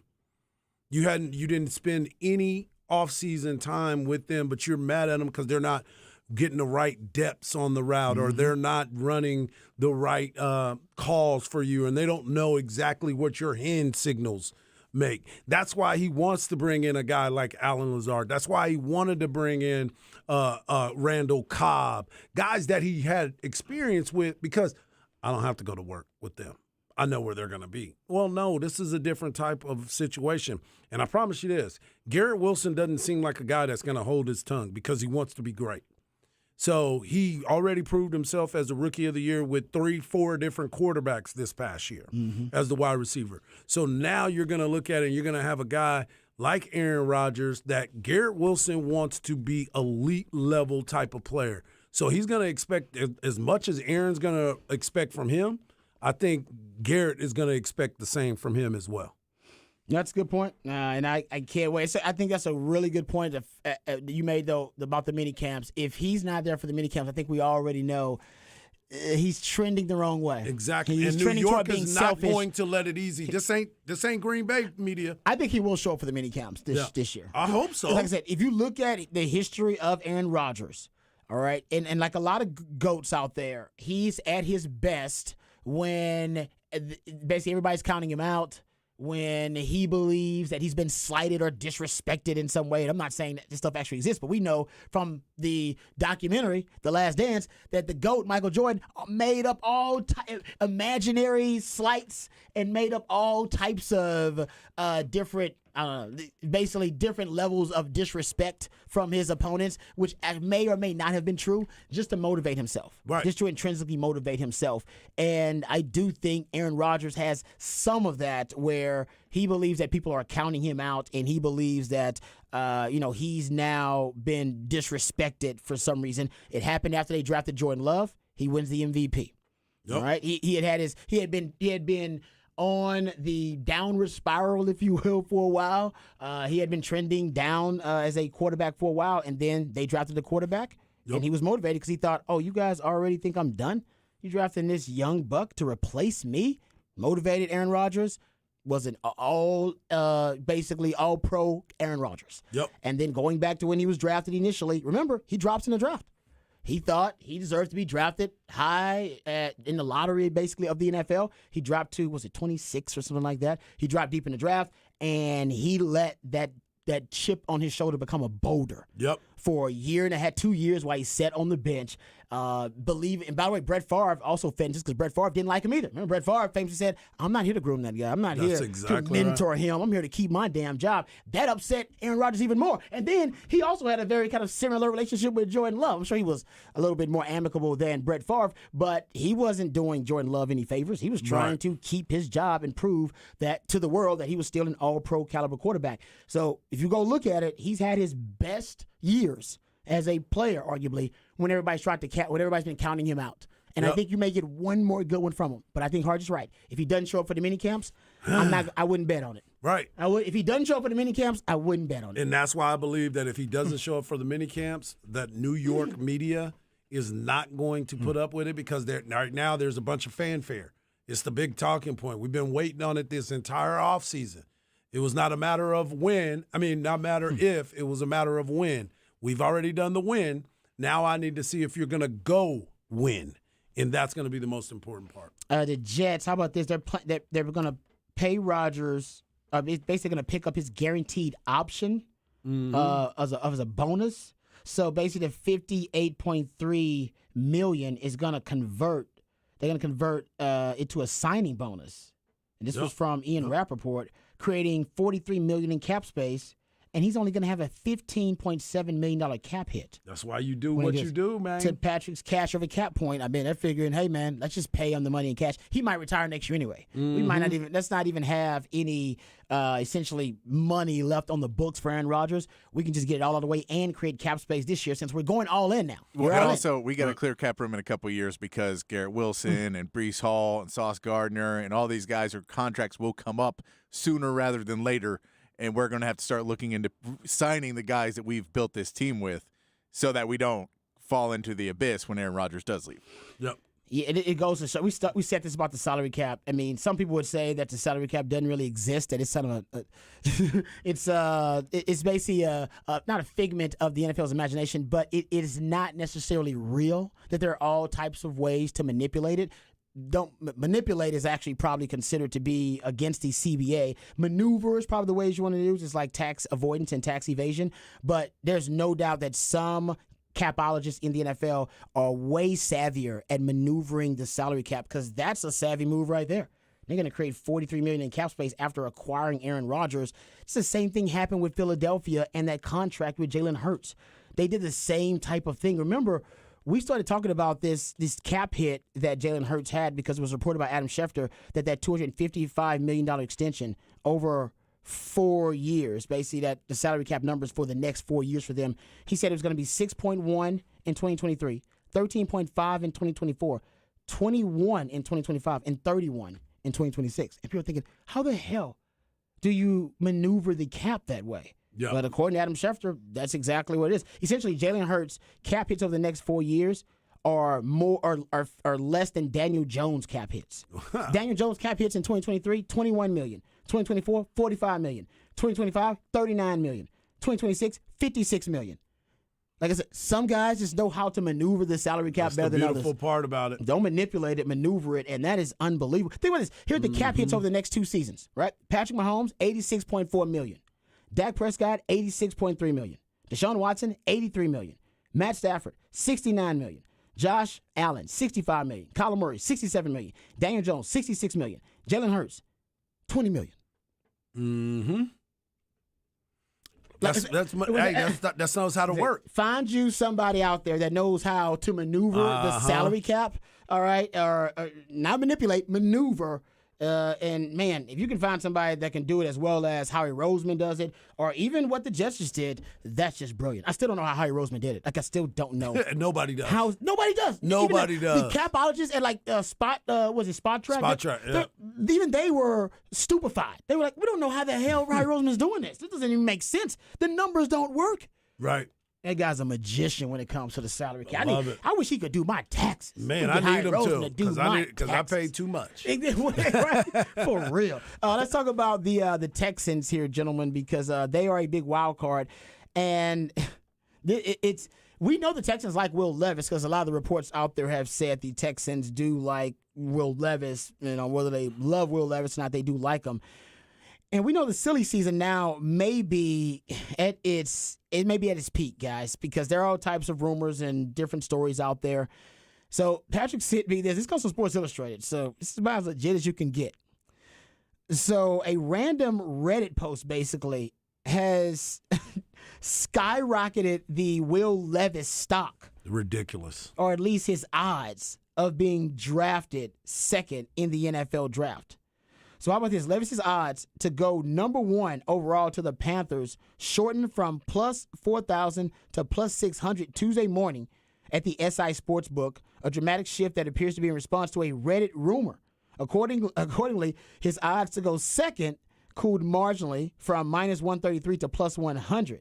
So apparently a Reddit user, Sale Agreeable 2834. I know. Don't add it. Sale, that's what it is. Sale Agreeable 2834. Referenced Levi's long odds to be the first pick and wrote, well, ladies and gentlemen, he's telling friends and family Carolina will in fact take him on Thursday. You're welcome, said Sale Agreeable 2834. So apparently this thing went so viral, this post on Reddit went so viral, became so popular that it actually shifted the odds, the Vegas odds of Will Levis being drafted number 1 overall. Isn't that crazy? It is unbelievable. Silly season, ladies and gentlemen. Some books, they said he went from plus 4,000 to plus 400. Yeah. Odds of being number 1 overall. Silly season at its peak. Goodness. So this actually makes me feel better as a Texans fan, because there's a lot of talk about what the Texans are going to do and what they aren't going to do. And actually, Ian Rappaport said, and I thought that this actually sounded like good news, and maybe it's because I'm a Texans fan now. I'm thinking about the worst case scenario. He said, quote, no one has any idea what the Houston Texans are really going to do. Neither do they. He says literally no one except for Nick Caserio and D'Amico Ryans which has led to rumors all over the place from could the Texans not take a quarterback? Could they take the top position player? Whether Will Anderson's going to be their pick, Tyree Wilson going to be their pick. It's not C.J. Stroud. Is it another quarterback? Nobody knows. And this really, to me, is the biggest pivot point we've seen in years for the draft. Man. I'm going to say it's a good thing, because hopefully it means that they're just going to draft the best quarterback available, the best quarterback based on their evaluations. And at this point, I'm hoping that that's C.J. Stroud after Bryce Young is gone. But even if it's not C.J. Stroud and they decide to do something ill-advised, like draft, I don't know. Take it back. Dan Orlovsky said they should draft Anthony Richardson. Speaking of silly season, he just said that on NFL Live, I believe yesterday. He said, I would draft Anthony Richardson with the number 2 overall pick if I were the Texans. So now we have all 3 quarterbacks essentially. Tell me why. Tell me what was his reason. He said the inaccuracy reports are overblown because that's numerically. But if you watch in film, which I'm an advocate for, watch the film. He said if you watch the film, it's actually a lot more of the shortcomings of the offense and the shortcomings of the talent around him. Then you can say the same thing about Levis, because if you go back and you look at Will Levis, he lost offensive linemen. He didn't have top receivers. He didn't have. He had a brand new offensive coordinator as well. Some of the things were a little bit different than was expected. The only reason why I say that because I'm not a big Will Levis fan. I'm not a huge one either. But when people go out there and they say those types of things, I'm like, well, we can do that for every quarterback that's out there. We can do that for C.J. Stroud. Go out there and say, well, C.J. Stroud's cognitive test, I think it was fake because he just didn't want to take it. You know what I'm saying? How many tests have you taken where you're like, man, I don't even want to take this thing. I'm going to ABCC, go on out, spell the alpha, spell some things in there. There's times that you just gone through it to get through it, but that's what I'm saying. Like these types of things, to your point, the silly season is just that, because everybody can find a flaw on everyone. Mm-hmm. Every single reason why you should not take that guy. We just like you talked about the scores of the cognitive test where Bryce Young, unbelievable scores, but what's been the biggest knock for him? He's too short. Sauce. You can find something, and that is why this time of year cracks me up, because even when we're talking about it, I'm like, oh, I don't want to pick that guy because I didn't like that guy, and I wanted to pick, it only takes one. It takes that one. Yeah, it is. It's right now. I'm so happy that we're done with the silly season. I'm not gonna lie. As a Texans fan, it's wearing me out. Yeah. I am like exhausted. And emotionally. Patrick's not even a Texans fan anymore. It's He's his ex though. He's keeping up with his ex. He's stalking his ex. He's been cyber stalking his ex all off season long. He can't help it because he was thinking about coming back. No doubt. I like D'Amico Ryans, and then Nick Casario was like, still here. Hey, you know what? Real quick, because we got Clarence Hill coming up. Yeah. Just real, you know what? I'll get into it in Raj Ram today because I might start ranting. It's about the Texans, and I don't want to rant. I want to give Clarence Hill his time. We'll talk more Texans. We'll do that in Raj Ram of the day a little bit. We'll talk Texans and Cowboys. What you got coming up for the people in Harsh Knock? We got Clarence Hill of the Fort Worth Star-Telegram. The draft is coming up. I'm going to ask him his thoughts on where they should go, what has he heard, and, of course, some of the past moves that the Cowboys have made, and if he still wants to talk about those. All right, we got Harsh Knock Live with Clarence Hill. Chill coming up right here on Ball Don't Lie. 104.9 The Horn.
Welcome back to a Top of the Charts Tuesday edition of Ball Don't Lie. It's your boy Hardball Harge. You can follow me on Twitter at Hardball Harge. You can follow my man Rod Babers at Rod Babers. And, of course, you can follow the man behind the glass at It's Patrick Davis.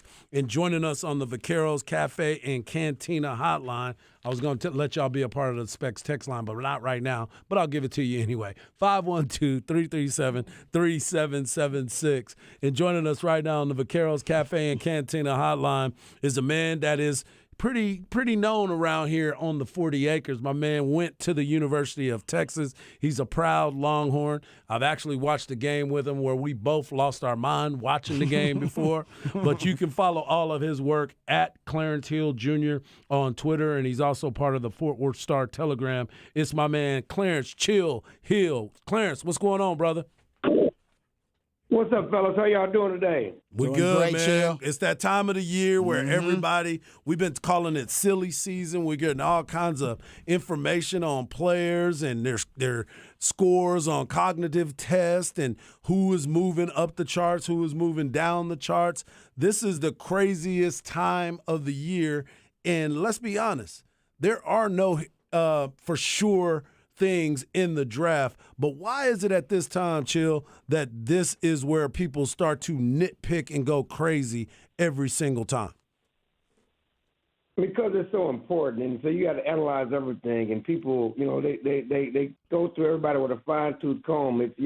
It's also misinformation season. So a lot of people are putting stuff out there to get you off the scent. But if you're going to nitpick a prospect, this is the time to do it. Because so much is on the line, and it does get crazy. You think some things, common sense, just watch the tape, watch the guy play. But you have to go through it. You have to go through the history. You have to go through everything. And people come up with silly stuff. And, certainly, C.J. Stroud is getting it right now. And you watch the guy play and everything he's done. And you wonder, you watch the guy throw the ball and you wonder, what's the deal here? There's no reason he should be dropping or seemingly dropping the way he is. And we'll see if he really does drop. Now that there are people talking about Gibbs might be the number one running back over B.J. Robinson and B.J. Bijan Robinson. Excuse me. Bijan, yeah. And Bijan has been considered the best back in the draft since this process started. And some people have him as a top 5 talent, top 3 talent. Some people have the number 1 overall talent in the draft period. And now there are whispers this week about some teams have Gibbs over Robinson as the number 1 running back. It's crazy, but it's analysis by paralysis or paralysis by analysis. People, you watch things over and over again, and you find out what you want to see. But I can't wait till Thursday gets here, man. It's going to be a crazy draft. I think it's the most uncertain draft we've seen in a while. From the top, the quarterbacks and everything else to Jalen Carter, where he's going to go. There's a lot of uncertainty in this draft. Yeah, I agree with you, Chill, man. A lot of wild cards out there from the Texans to Bijan. I mean, it's all up there in the air. Let me ask you a question about the NFC and the Dallas Cowboys, because with Aaron Rodgers now, over with the Jets, I saw the stat, and it's actually mind-blowing to think that now Dak Prescott is the most tenured quarterback with his team, and it seems like that NFC, other than the Philadelphia Eagles, of course, in the same division, it seems like for the most part, it's out there for the taking. This is a big draft for the Cowboys. What do you think they're going to do in this draft, particularly to push them over the top? Well, think about it. Let's just talk about the quarterback position for a second. Okay. There's always this question, can Dak lead a team to the Super Bowl? Why not? Look at the NFC. I mean, 2 years ago, it was Matt Stafford who had never won a playoff game, in Detroit. He goes to the right team, right situation. They had the best defense player on the other side of the ball, and he leads the team to the Super Bowl. Last year, is Jalen Hurts coming out of nowhere. People didn't know what he was, coming to the season. They didn't even know if he was the quarterback of the future. He leads to the Super Bowl. It is wide open. There are any number of quarterbacks in the NFC who can lead a team to the Super Bowl, so it's not an issue whether Dak can, because the other two who had never done it before did. It's just a matter of will the Cowboys put the right people around him? I think that's been the focus of the entire offseason. Last year, they made a mistake when they took weapons away from Dak Prescott, thinking he was going to elevate them. And unlike the Eagles model, who added weapons and gave Hurts the best receiving core, offensive line, running game, great defense, added people around him. I think this Cowboys focus this year is to add weapons to the offense, add weapons to the defense to put a better team around Dak Prescott. You know, that was part of the reason why Mike McCarthy took over the coaching. You know, he wanted them to be more efficient, you know, play smarter, and make better decisions with the offense, you know, focus on the run more, lean on the defense more. That was part of that in helping Dak Prescott, improving the blocking in front of him. You know, one of the dirty little secrets is Dak didn't get sacked that much, but the offensive line, the pass blocking was one of the worst in the league last year. You know, and Dak made up for a lot of it with his mobility, but the pass blocking was one of the worst in the league last year. So that's all part of it. They added Cooks as a receiver because they didn't have a deep threat, but they're still going to look for a receiver and a tight end in the draft. So they're going to do a number of things to continue to help build his team and build the supporting cast around Dak Prescott to hopefully get over that hump and end that 27-year gap between Super Bowls. Man, that's a big old Grand Canyon gap. That's a big old gap. We're talking to Clarence Hill. You can follow him on Twitter at Clarence Hill Jr. He writes for the Fort Worth Star-Telegram. He's been covering the Cowboys for those 27 years at least. You know what I'm saying? So Clarence has been around the game for a very long time. You know, Clarence, we were talking about the draft last year. The Cowboys went with offensive line with Tyler Smith. Wasn't sure how I felt about that. Was after I got a chance to watch him play, he improved and he impressed, and I was really moved by the way he did his things. They drafted Sam Williams. They drafted Jalen Tolbert. And they also brought in Jake Ferguson. I know a lot of people are looking at this draft at number 26, and they're saying, oh, the Cowboys are going to go for a tight end. And I'm losing my mind. Am I wrong for not wanting the Cowboys to go get a tight end? I believe in Jake Ferguson. I think that they are going to be able to move the offense with him. But why is everyone believing that the tight end position is the way that the Cowboys will go? Well, I mean, they're going to take a tight end at some point in this draft. There's no question about that. Stephen Jones has said it. You know, the draft, good news is the draft is deep in tight ends. You don't have to do it at 26. But if Dalton Kincaid or Michael Mayer are there and they're the best available athlete on the board, they will pull the trigger at tight end. You know, yes, you like Jake Ferguson. You certainly like Henderson and what you got in those guys, but, you know, you can still use an upgrade. You can still add to the position, and it's something the Cowboys are considering. The good news about what the Cowboys have done in the offseason and certainly what they've done in free agency is that they're not locked into a certain position at 26. Nope. They can take a running back at Bijan Falls. You know, they can take a receiver. Remember, they brought in at least 4 to 5 top 5 receivers in the draft to come visit. You know, Jackson Smith and Jigba and the kid out of Boston College, Zay Flowers, and certainly Quentin Johnson. You know, they got a lot of receivers who they brought in. You know, they brought in a lot of tight ends. You know, they can take a cornerback. They can take a pass rusher. They can take a linebacker. They have needs at defensive tackle. They can take a guard because they have that. That's the only position I would say that they don't have a, you know, penciled-in starter right now at left guard. You know, so they're open to everything. That what they're going to focus on is taking the best player available. And if that is a tight end, it could be. But one thing they will do is they will take a tight end at some point in this draft. And Stephen Jones told us today and yesterday that the tight end position is deep.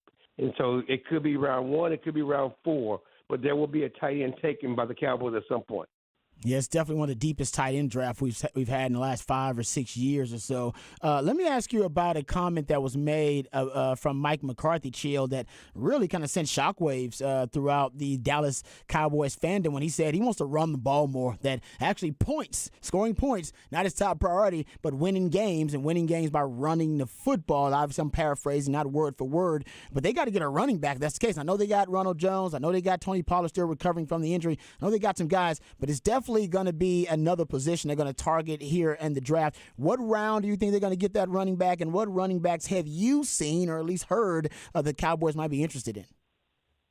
I mean, again, everybody likes, you know, Bijan. Okay, if Bijan falls, I think certainly the Cowboys will take him, and I think, you know, they naturally have some interest in Gibbs out of Alabama. But I mean, they like Roschon Johnson. Yeah. You know, they really do like Roschon Johnson and what he brings. They like Kendrick Miller from TCU. They like Spears, you know, from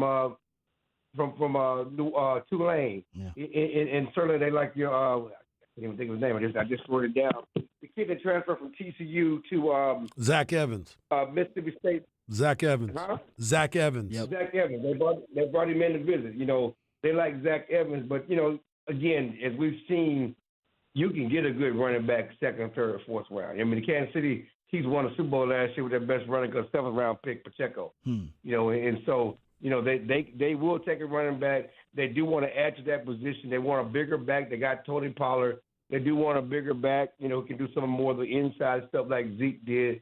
But they will take a running back. And they like all those guys. But it's just a matter of, what's the right fit at that point, because they do have options, all throughout the first 4 rounds to take a running back. And like I said, they will take a running back. They want to add to that position. They want to replace some of the stuff that Zeke had. They like Tony Pollard. He's coming off an injury. They do need a guy. And again, if Bijan falls, the Cowboys will wait on him with open arms. They're going to take him. Yeah, hey, and you know how excited your boy will be. It's gonna be. We might be in Dallas every weekend, Chill, to come up there and come and kick it with you to watch them games. Because if Bijan can go there and bring some excitement, I know that he had come there earlier to hang out with Zeke Elliott and Micah Parsons here in Austin. They've been working out together as well. So that will be an exciting time for a lot of Longhorn fans. You know what will not make a lot of Longhorn and Cowboy fans happy is if he goes to Philadelphia, because that was the team that a lot of people have been talking about. He was just on the Four Letter Network talking about if he had a quarterback he would play with, he would love to play with Jalen Hurts. Now, we all understand they got the same agent, so that makes sense. But what would it be for Bijan if he were to go to Philadelphia? I know we're talking about the Cowboys, but we definitely got to talk about the rivalry and what that would bring to that offense in Philadelphia.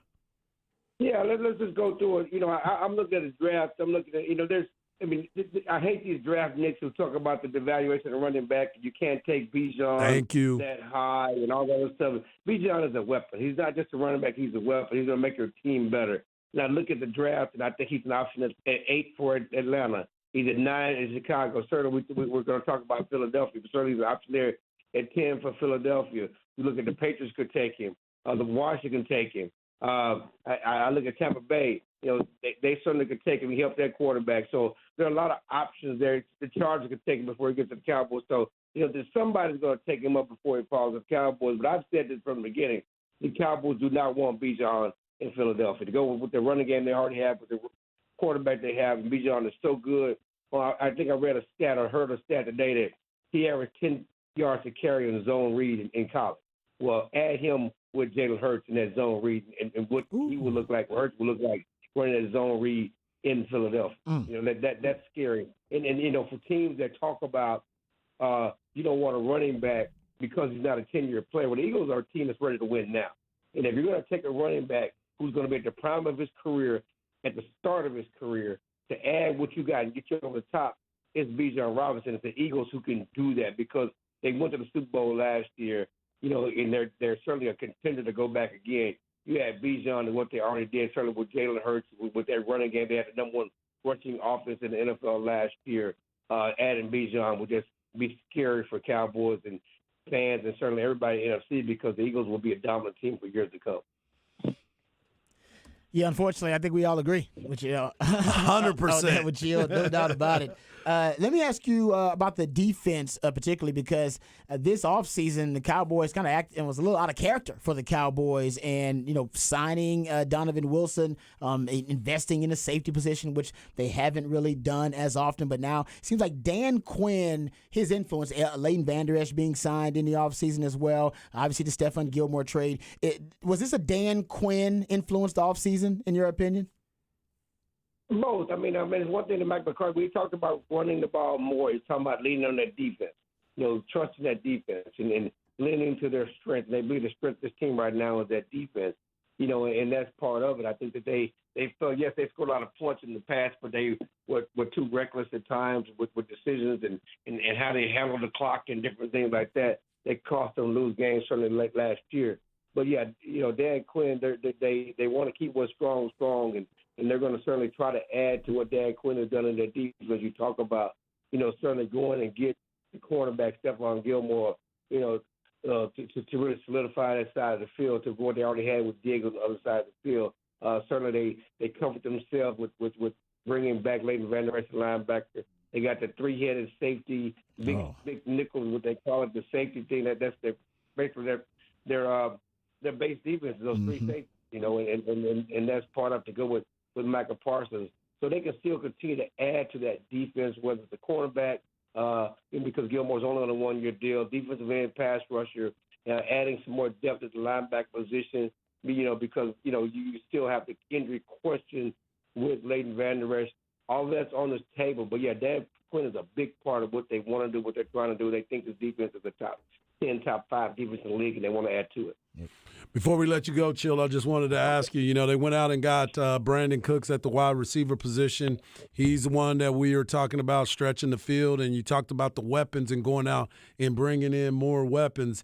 Is he going to be a difference maker, number one, if he can stay healthy, but most importantly, help Dak as they stretch the field? Yeah, I think Brandon Cooks has been healthy. And, this is a guy who has, I think, 4 or 6 1,000-yard seasons in his career, played with a lot of great quarterbacks. He's been traded a lot, but people have been wanting him. It's not like he's been cut. He was traded for first-round picks twice in his career. This is a guy who's played with Drew Brees and played with Tom Brady, and he's been productive pretty much everywhere he's gone. And certainly you look last year at Houston, and he's older, but the guy can still get by you. He still runs a 4.3. You put on some of the tape, and he gets down in the field, and he's really a better match, a better complement to CeeDee Lamb than everybody was talking about Odell Beckham and bringing him in. This is really what they need. They really having a guy who can take the top off the defense and stretch the field, and that's what he can do, and it pairs well with CeeDee Lamb. But, again, they're still going to address the receiver position in the draft. You look at the top 3-4 rounds, they're probably also going to take a receiver. They've done their homework. The receivers, they like that. They continue to want to add weapons to this offense. We can't wait. We're just a couple hours away from a couple days away from figuring out who is going where, and then all the craziness can be stopped so we don't have to listen to all these nonsense stories that are out there. Yeah. One thing I think 5 Longhorns will be taken in this draft. That is a beautiful thing right there. With that. I think both running backs, both defensive tackles, and DeMario Overshawn. And the Cowboys have been talking to DeMarvion as well, correct? They've been talking to DeMario as well. Yeah, he's been here for a visit. Like I said, they like Roschon, they like Overshawn. That's certainly an option for them because they do need help at linebacker. So, he's certainly a mid-round option for the Cowboys. Jerry might lose his mind if he has to pick 2 Cowboys. Yeah, honestly, I think Ojimo kind of works for him too. Plays different shades up front. He's kind of an athletic freak. I think all the Longhorns actually make sense for the Cowboys this year, Chill. Oh, there's no doubt. They need help at defensive nose tackle. Yep. And so the big boys inside would help them because they don't really have a wide body. It would help their run game. So, yeah, those are certainly all options for the Cowboys to pick. So maybe if you give 1 or 2 Longhorns to come out, that'll be 2. But maybe 1 has an option to get here. But I think, again, 5 Longhorns get drafted. That's a beautiful thing. It's been a long time since we had that conversation where 5 Longhorns get drafted and might even have 1 go to the Cowboys. Chill, as always, man, thank you so much. And y'all can follow his work at Clarence Hill Jr. on Twitter, and he writes for the Fort Worth Star-Telegram. As always, my brother, be safe. Thank you, guys, man. Appreciate you. Thanks, Chill. Appreciate him. Man, that's good stuff right there. Yeah, no, I agree with them about the Longhorns. I think they'll all be drafted. Yeah. I think that the one who'll be drafted lowest might be Coburn.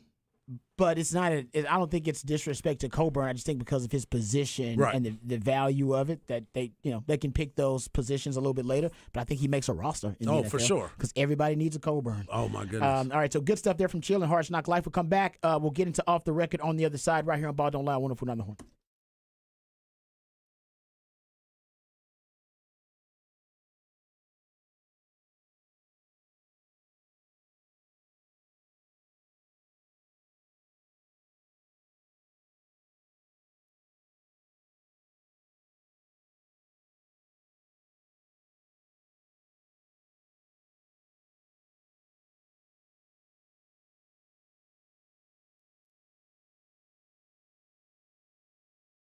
Hey, what's up, folks? Lifetime Longhorn Rod Babers here. If time is money, my friends at Apple East are going to save you both. They've been doing business here in Austin for almost 40 years. You heard me right, almost 40 years, and they've been doing it the right way, taking care of their customers and making sure that your best interests are their top priority. Apple Leasing has the ability to put you in any make or model vehicle that you want. The professionals over at Apple Leasing can help you get the price you want, the payment you want on the car that you want. All it takes is one phone call. So what are you waiting on? Or click on Apple Leasing's website, and you'll get a quote on any make or model vehicle that you want, and they can even give you an estimate on the value of your trade-in right over the phone. Apple Leasing's simple interest easy lease, well, it makes life simple because it gives you more flexibility, which is going to give you more possibilities and options to help you find the vehicle that fits you best, but more importantly, the vehicle that fits your budget best. Inflation is out of control. It's through the roof. It's never been more expensive to buy a new car, buy a used car, or buy anything for that matter. So leasing makes more sense than ever. You're only paying for the part of the car you're actually using.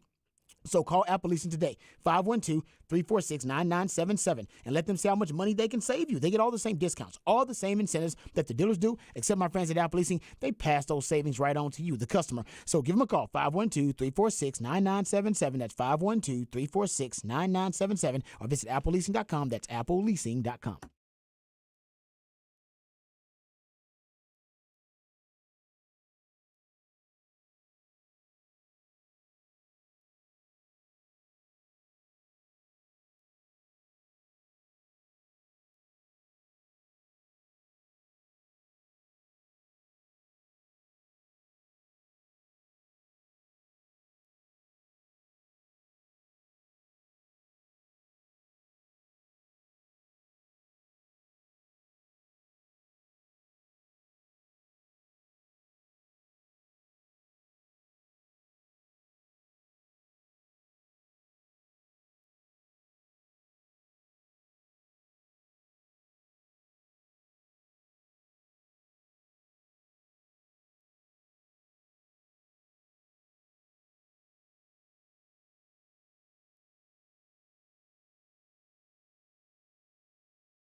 All right, welcome back to Ball Don't Lie right here on 104.9 The Horn. We don't have that much time, so I'll just be really quick here. I'm sure by now people have heard that there's a huge amount of attrition happening at Colorado.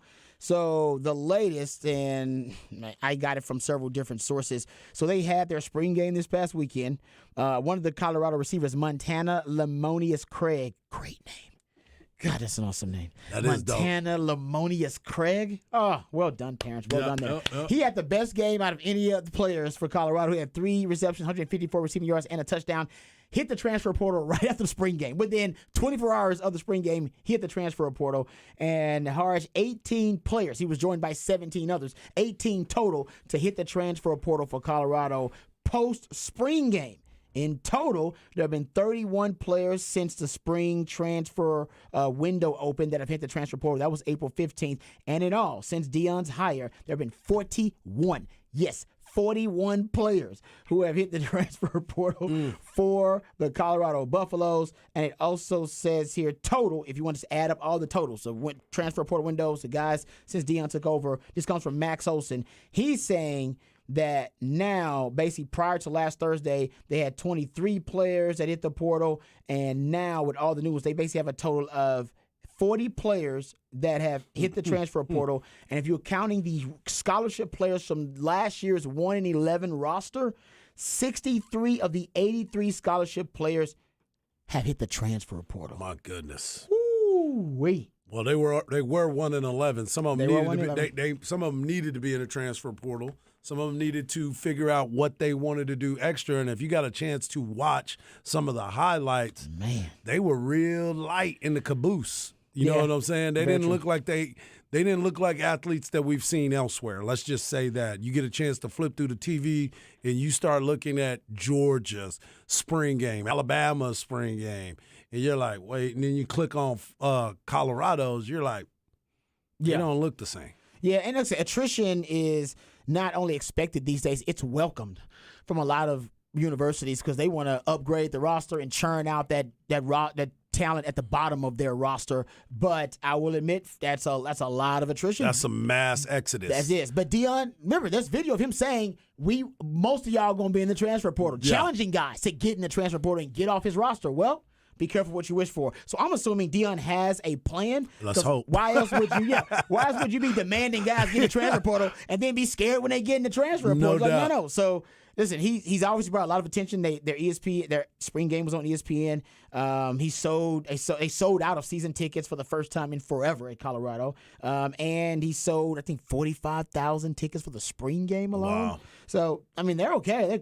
And by the way, none of the guys, I don't know, none, but damn near all the guys that he has recruited since he's been there, they're still there. These are all the guys that he inherited that are pretty much being 1-11 ushered off the roster. 1-11. Yeah, they're being shown. They've been shown the way out. Hey, thank y'all for sticking around for the spring game. Y'all got to see what we about to do with all these fans. Y'all can go. He said before spring break that he was cleaning out lockers. That guys would come back and not have their lockers.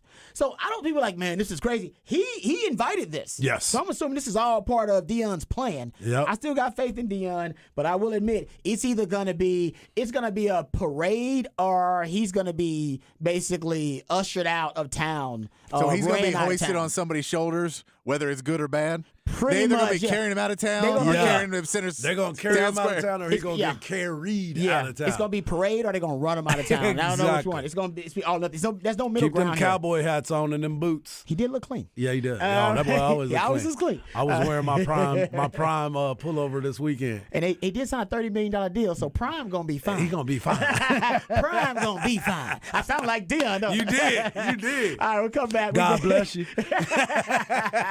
We'll come back. We got NBA playoff review coming up next right here on Ball Don't Lie, 104.9 The Horn.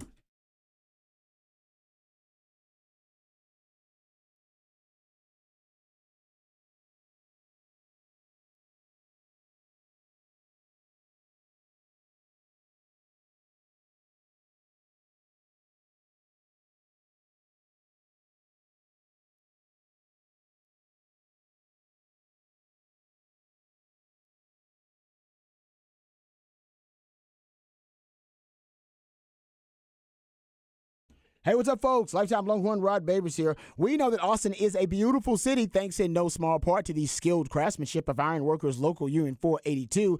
We've seen their labors of their love, all their beautiful contributions to our community all over this great city, and iconic landmarks like DKR Stadium and the Pennybacker Bridge. They've been helping shape this great city since 1935, and as the city continues to grow and thrive, so does Iron Workers Local Union 482. They don't go to the office, they build it. So if you're looking for an exciting new career and you're frustrated with your work choices, maybe you're bored, maybe you want something fresh, something new, something that will challenge you, how about becoming a member of Iron Workers Local Union 482 and accepting the challenge of becoming the best version of yourself while helping shape Austin's economic development? Iron Workers Local Union 482 are hiring 3,000 people right now. They're hiring 3,000 people for a huge project happening in Central Texas, and you can become a member of Iron Workers Local 482 and take pride in the type of teamwork and craftsmanship that helps shape the future of our great city. Maximize your potential and be your best self today by applying at ironworkers482.org. That's ironworkers482.org.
All right, welcome back to Ball Don't Lie right here on 104.9 The Horn. It is a Top of the Charts Tuesday. That's when my man Patrick takes jams that reach the top of the Billboard charts on this day in history and plays those jams for us on Top of the Charts Tuesday.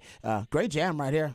Well done, well done. Like this one. Also, speaking of the crew, Ball Don't Lie, we're going to be out and about on Thursday. That's Just right. a reminder, NFL Draft Day parties, and Patrick also involved in this. We're going to be starting out Ball Don't Lie. We're going to be at the Link location, the Pluckers Link location, but then until 6 o'clock. And then I believe after that, we are all going to separate and go to our different Pluckers around the cities and have our individual Draft Day parties at the individual Pluckers. I'll be at the South Lamar Pluckers. Hard is going to be at the Link location, Pluckers. And I believe, Patrick, you are at West Campus? Yes. Yes, Pat. So Ball Don't Lie crew will be out and about. We're not the only ones, though, because the crew will be out, too. I believe Zay's going to be out. They're going to have Ty's going to be out. E. Hogan's going to be out. You actually go check out the Horns. Wags is going to be out. Wags, my man Wags is going to be out there. Just go to the Horn ATX, at the Horn ATX in the Twitterverse, and there is a tweet up there for you giving you the breakdown, all the specific spots where everybody will be. But like I said, Chad said he might go to the research location and hang out with Ty, who's Yep. going to be there. So that might happen. But E. Hogan's going to be at Oak Hill, and Zay's going to be at Lakeline, and not the fake Wags. My man Wags will be at the Round Rock location. So Yep. that's going to be Thursday. You got some time to prepare for it if you want to come hang out with the crew of the Horn. All right, let's go to some NBA playoff discussion here, gentlemen. We'll talk in NFL. We'll talk specifically Texans a little bit on the other side in Raj around the day. Also, there's some Cowboys talk that I want to get to, so we'll jump back into the NFL talk and obviously previewing the NFL draft coming up in a couple of days. But the NBA playoffs, gentlemen, it is lit, as the young folks would say. Lit. It is. I mean, I think the playoffs have been pretty good, but this stat actually surprised me. And it's, you know what, I think it's pretty telling too, actually. And Patrick probably has a lot of in-depth thought about this. So this is the fourth time in NBA history that the NBA, basically since they started the best of 7 in the first round in 2003, that only one series basically is tied 2-2 over the first 4 games. That's amazing. Right? They're all 3-1. They're all 3-1. That's crazy. Yeah. It is, especially considering we got like Milwaukee down as a 1-8, Yeah, it's and Milwaukee's that's down. not 2-2. Yeah, that's a good point. Maybe the injuries are a big part of this too. Why it's kind of The injuries are probably some part yeah. of it. Yeah, that stat kind of threw me off. I was like, that can't be true. And turns out, yeah, the only series that's 2-2, Warriors Kings. Yep, and that's the only one that everybody's really paying attention to because, well, you bring a little excitement when you talk about The Lakers series was interesting, yeah. but now in terms of competitive balance, it's not that interesting anymore because it's 3-1. Right. It's 3-1, but I was again, John Morant missed a game. Yep, And so injury. we could say that could be 3-1, and we'll see if Anthony Davis is healthy or not in the next game after how he looked in this one. He could be injured and maybe gives Memphis a chance to get back into it. We can say that Clippers series, Yep, if Kawhi Leonard is healthy. And Paul George is out too. And Paul George. And Paul George, Yep. well, Paul George did. It's a very different series. Oh, but yeah, if Kawhi's there, Mavis. then you can say, all right, maybe this is 2-2 in that series as well. Yep. Yeah, that's it. It's and I won't know if this is good or bad for the NBA, but yeah, it's just kind of crazy that all those series ended up 3-1, and you do have the only one tied 2-2 is that Warriors and Kings series, which we know another injury in there was announced yesterday. Yep. De'Aaron Fox has an injury to the tip of his index finger, I believe, On his shooting hand too. Ooh. And that's the other part of it too. Did you see the way it happened too? It was on a play that didn't even matter. He was going to the basket. There was a foul that was called prior to that, and he was just going through the motion, and he throws the ball up, and then he gets hit on the top of his finger by Looney just swiping at it because there was a foul called prior to it. Was that in the fourth? And after he threw it up in the air, you see him start shaking his finger. What quarter was that in? I think it was late in the third or fourth quarter. Okay. Yeah, and it was just like, come on. And it was a play that wasn't even a play. The whistle had blown. You know how everybody tries to throw up a shot. Yeah. He was going to the basket just acting Get a like little it. work in. And everybody always, they don't want you to make it. Yeah, that's true. So they always try to knock it out of there. That is true. And they accidentally hit him on the hand, and then he shakes his hand. Then you find out that the tip of his finger is busted up. No, it's a great point because I've seen guys like when they call a foul or a stoppage in play, and they'll shoot like a 3. Yeah, and, I've and seen somebody guys comes out goaltending. swapping. Yeah. They're like, no, I don't want you feeling that. I don't want you feeling that. I'm like, what? Nope, But you're right, nope. it is psychological. It It's like, is. nah, you get nothing You around get here free, baby. nothing. For free. All right, let's start off talking about Jimmy Butler and his performance, and then we'll end with the LeBron James and Lakers with their big win because I don't think we gave Jimmy enough time. Last time we talked about the NBA, but Jimmy Butler, guys, an unbelievable game, 56 points. 56. 56 points Jimmy Butler goes off for, ends up with a 20-plus point first quarter. I think it was 22 in the first quarter, ends up with 21 in the fourth quarter. Started off hot like gangbusters, ended even hotter in the fourth quarter. If Jimmy Butler keeps playing like that, man, even Giannis, in Giannis' first game back, hell, he came back with a ferocious thunder, if you will. He had triple-double, and that wasn't enough, though, to overcome what Jimmy Butler was able to contribute. They were down at one point. Miami Heat were down 15 points. They end up coming back to get the win on top of that Jimmy Butler 56-point performance. And Jimmy just goes out there and plays his butt off. I mean, you go out there and you watch the way he goes and gets everybody involved. And then, like you said, once he gets going, it's a wrap because of the way that he plays. I believe that he played 40 minutes in last night's game. In the third quarter, he played 12 minutes of the third quarter. I mean, all of them. He got out there and was doing his thing. And then 19 of 28 total. It shot 67% from the field. That's so impressive. And some people was like, oh, man, he just must have got lucky. He was hot that game. He's shooting 64% for the series. That's exactly right. Averaging damn near 37 points per game and shooting damn near 53% from three-point range. Yep. Man, playoff Jimmy is playing like a man possessed at this time. He is. And, Patrick, you were talking about it, too. Bam Adebayo finally came in and did a little bit of work. Yeah. If he can be a part of that. They still almost lost with his 52 points. Yeah, no, 56 points. They still almost lost. Yeah, I mean, because, again, you're playing the Milwaukee Bucks, who are a very, very good team, and Giannis did not look like he was 100%. Right. But some of that is Bam playing really good defense and being able to go in there. You can tell Milwaukee's got the height advantage, but speed-wise, Jimmy is just being able to find the holes where they're not quick enough to go out and get a hand on his face, get a hand in his face, and go stop him. So if you're able to shoot at above 60% in a playoff series, as Jimmy Butler is doing, it's just really hard to stop them. And it's going to be that question going into games, seeing how well he's playing. As you go into the next game, do you rely more on Jimmy? Do you have him take more of the share of the shots? Or do you say, hey, man, we need Duncan Robinson to hit a few big ones. We need to get some other guys to step up and hit some big shots for us because Jimmy can do it, but you can't expect him to put up 80. No, but right now, let Jimmy take the wheel. Like my mama say, let Jesus take the wheel. Let Jimmy take the wheel. Let him have it, man, because he is rolling. Yeah. I mean, I know Giannis has been hurt, but the Milwaukee Bucks have like the best defense in the league. Like it's one of the better defenses in the league, and he is just lighting them up. And Miami, I love this stat. Ferocious. They were 25th in offense in the regular season. With playoff Jimmy playing like this, they're first in offense in the playoffs because of playoff Jimmy. Yep. Without Tyler Hero. Unbelievable. Without Tyler Hero. And to your point, Brook Lopez was up for Defensive Player of the Year. Great point. He was up for Defensive Player of the Year, and they are getting worked in this series. And again, Jimmy's getting into the paint. They're being able to attack the rim. It is crazy when you watch that. And last night, don't forget, they were down. They were down by 15 at one point. They were down, and they just took over, 30-8 in the fourth quarter or something like that? Jimmy just went berserk. Didn't he tweet out a photo of some deer before the series? Was that, didn't Jimmy Butler? That sounds I believe he about put right. out like a That photo sounds on about social right. media of like 2 deer, like looking like they're about to get shot. This being hunted. sounds about right. So it wasn't, he didn't say no caption or anything. I think he just put up the pictures of 2 deer, like he was going hunting. And you know what? it showed you look like it. Looked like Jimmy been hunting, man, because that was an unbelievable performance. But I love Jimmy Butler. I'm not gonna lie. I know Jimmy Butler has a reputation for being a bit of an abrasive a-hole. And just a disgruntled, Trying to fight everybody on every mofo, team that he was on. including his own. And that's what I'm saying. Like all of those players. Yeah, and so, I know people. He's got a reputation. I'm not saying, by the way, he was justified in his actions. He acted very immature a lot of the time in his career with D Rose. You talking about Ben Simmons, Cat. He's been Andrew Wiggins. Yep. He's gotten into it with a lot of guys. Wiggins ended up leaving. That's true.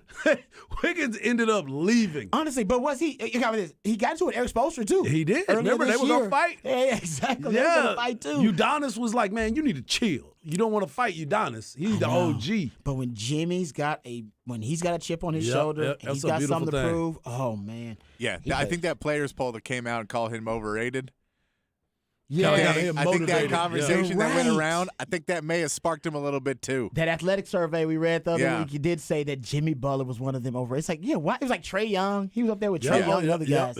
You're right. Jimmy ain't overrated. So, Lucas says, y'all love Seinfeld. Episode where Jimmy talks in third person. Jimmy plays good basketball. Oh, yeah. Where he has his shoes. Because George is a chucker. I love that. That's a great episode. I'm sure Jimmy Butler loves that episode. I'm sure he does. And they should play drops from that in the arena. Like Jimmy. Every bucket that he make. Here comes Jimmy. Here comes Jimmy. Here comes Jimmy. Jimmy plays good ball. Jimmy's feeling it.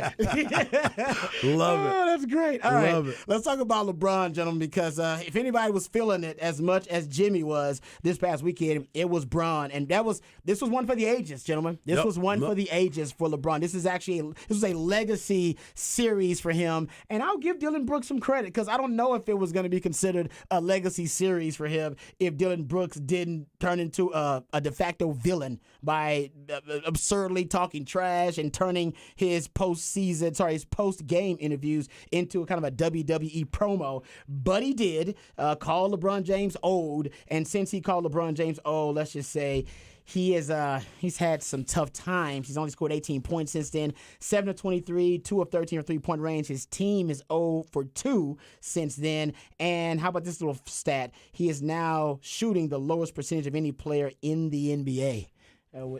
Right. Like he just had a really bad series after that. He did say he wouldn't speak to the media, which I thought was a bit of a cop-out.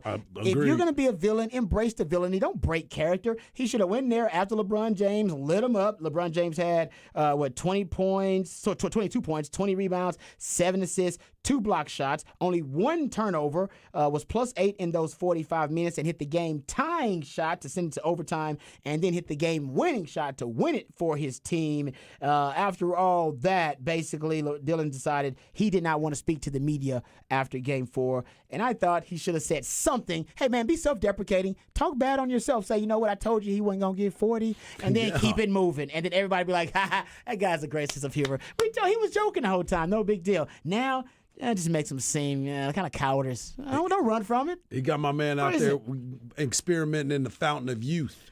He didn't got him fired up to 38. where he's going out there to put work on him. So that to me is that tells you everything that you need to know.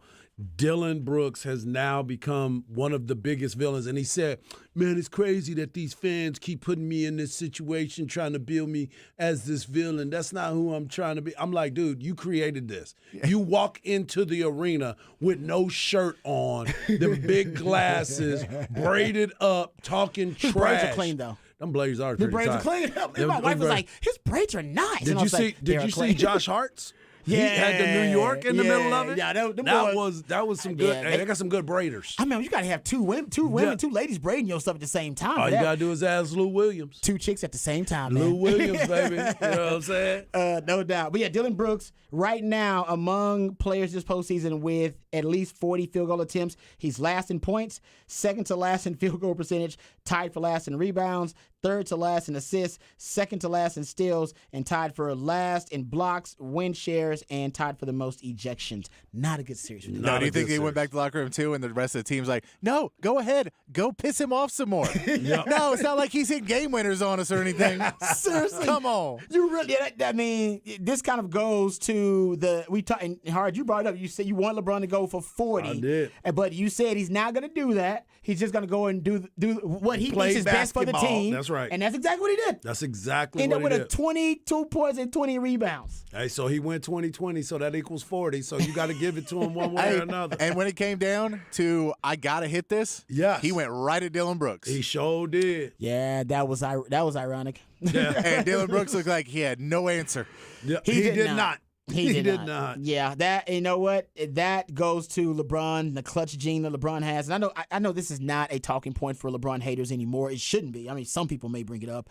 But LeBron is as clutch as any player we've seen in NBA history.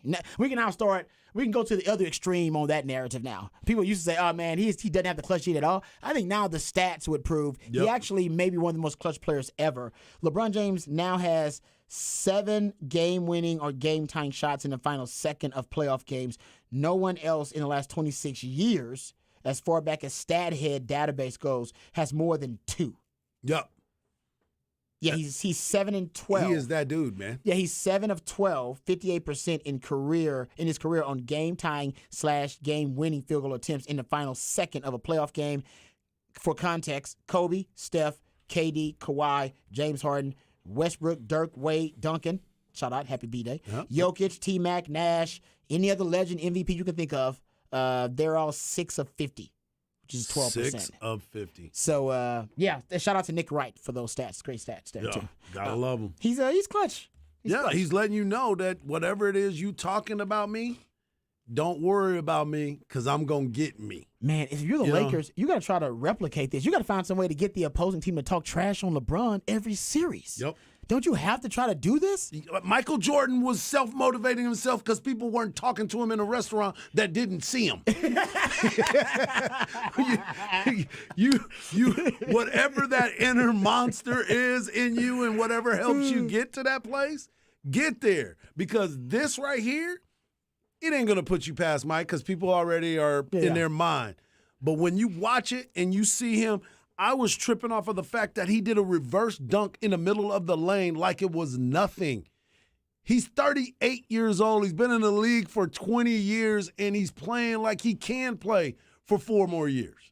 Oh, he definitely can play. Unless there's a catastrophic injury. Yes, he's out there doing that and making it look effortless. He will play against or with Bronny. We just don't know. Wherever Bronny plays for it, I think he's going to try to stay in the league until that time, and then you might start thinking about winding it down. Yeah. Whenever Bronny gets there, but you're right. 38. I mean, we haven't seen any athletes age. Brady's in that conversation, but very few of them have aged this gracefully. Yep. And it's championship or bust for him, though. Unfortunately, I agree. This does not satisfy the LeBron James haters, and it won't bring him more credibility in the legacy discussion about being the GOAT against MJ. He's got to go win titles. Yep. So this is great for us to discuss, but if he doesn't win titles, then all it's all for naught. Yeah, I got you. But Memphis, they're 0 of 17 now. How about this? 0 of 17 straight up and 2 of 15 against the spread as road underdogs. Weird number. 24 straight loss, and that's this year, by the way. That's this year. But they got 24 straight road losses as a road underdog. Yeah. Crazy to think about that. So, by the way, this year, I mean, that's always the case in the playoffs, right? The playoffs, they always say a series doesn't start till you steal 1 game on the road. Yep. Even more so this year because some of the good teams are terrible on the road. Yeah. The Golden State's bad on the road. The Memphis Grizzlies, they aren't great on the road either. Golden State is awful. Yeah, Golden State's like, catastrophically. That's true. They're the worst team in the playoffs on the road. Yeah, yes. Not the same. But yes, teams just aren't great on the road like they used. Some teams used to be Yeah, really good. there has been a great home court advantage. In some of these buildings, the atmosphere has just been insane. Like, to see what Madison Square Garden has been for some of these Knicks games. Goodness, that's and they're hungry, amazing. though. They haven't, I know, but I mean, we've seen it before, and the old Madison Square Garden attitude was, we'll be good. Like, you better win or we don't care. And the Madison Square Garden crowd now seems either younger or just like they don't have that mentality of we deserve to win.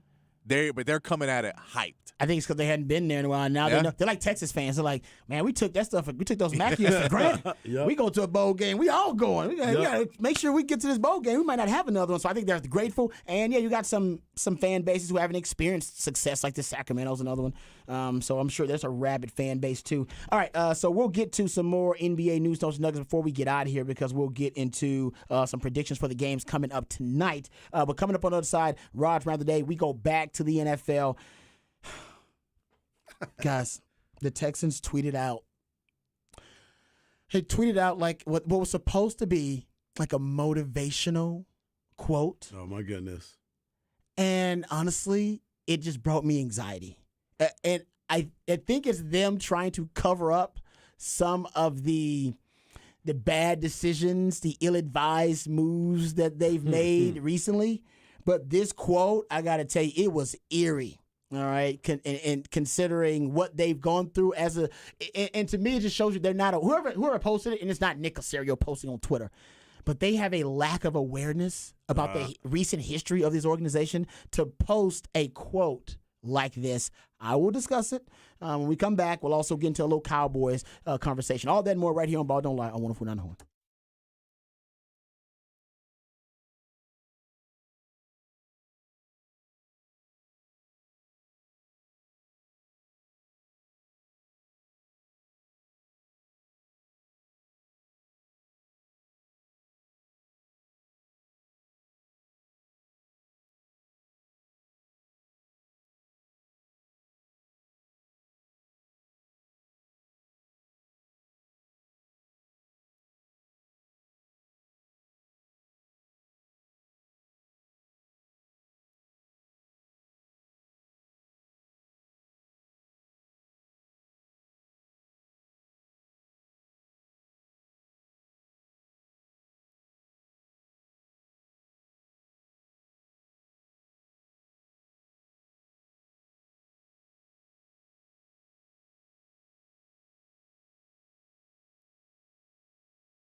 All right, welcome back to Ball Don't Lie right here on 104.9 The Horn. I grew up as a Love Your Blue Oilers fan, which just is a tragic, like heartbreaking, like fandom to be a part of. So did I.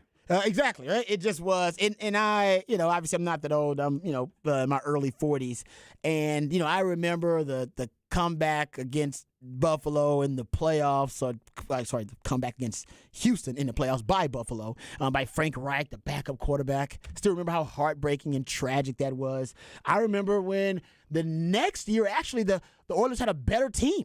People forget that it was a better team. Remember the Buddy Ryan defense, that Kevin Gilbride offense. They were actually better the next year. And then here comes Joe Montana and Marcus Allen with the Kansas City Chiefs, knocked the Oilers out the playoffs that year. And I believe that's the year where I believe Buddy Ryan throws the punch at Kevin Gilbride on the sideline.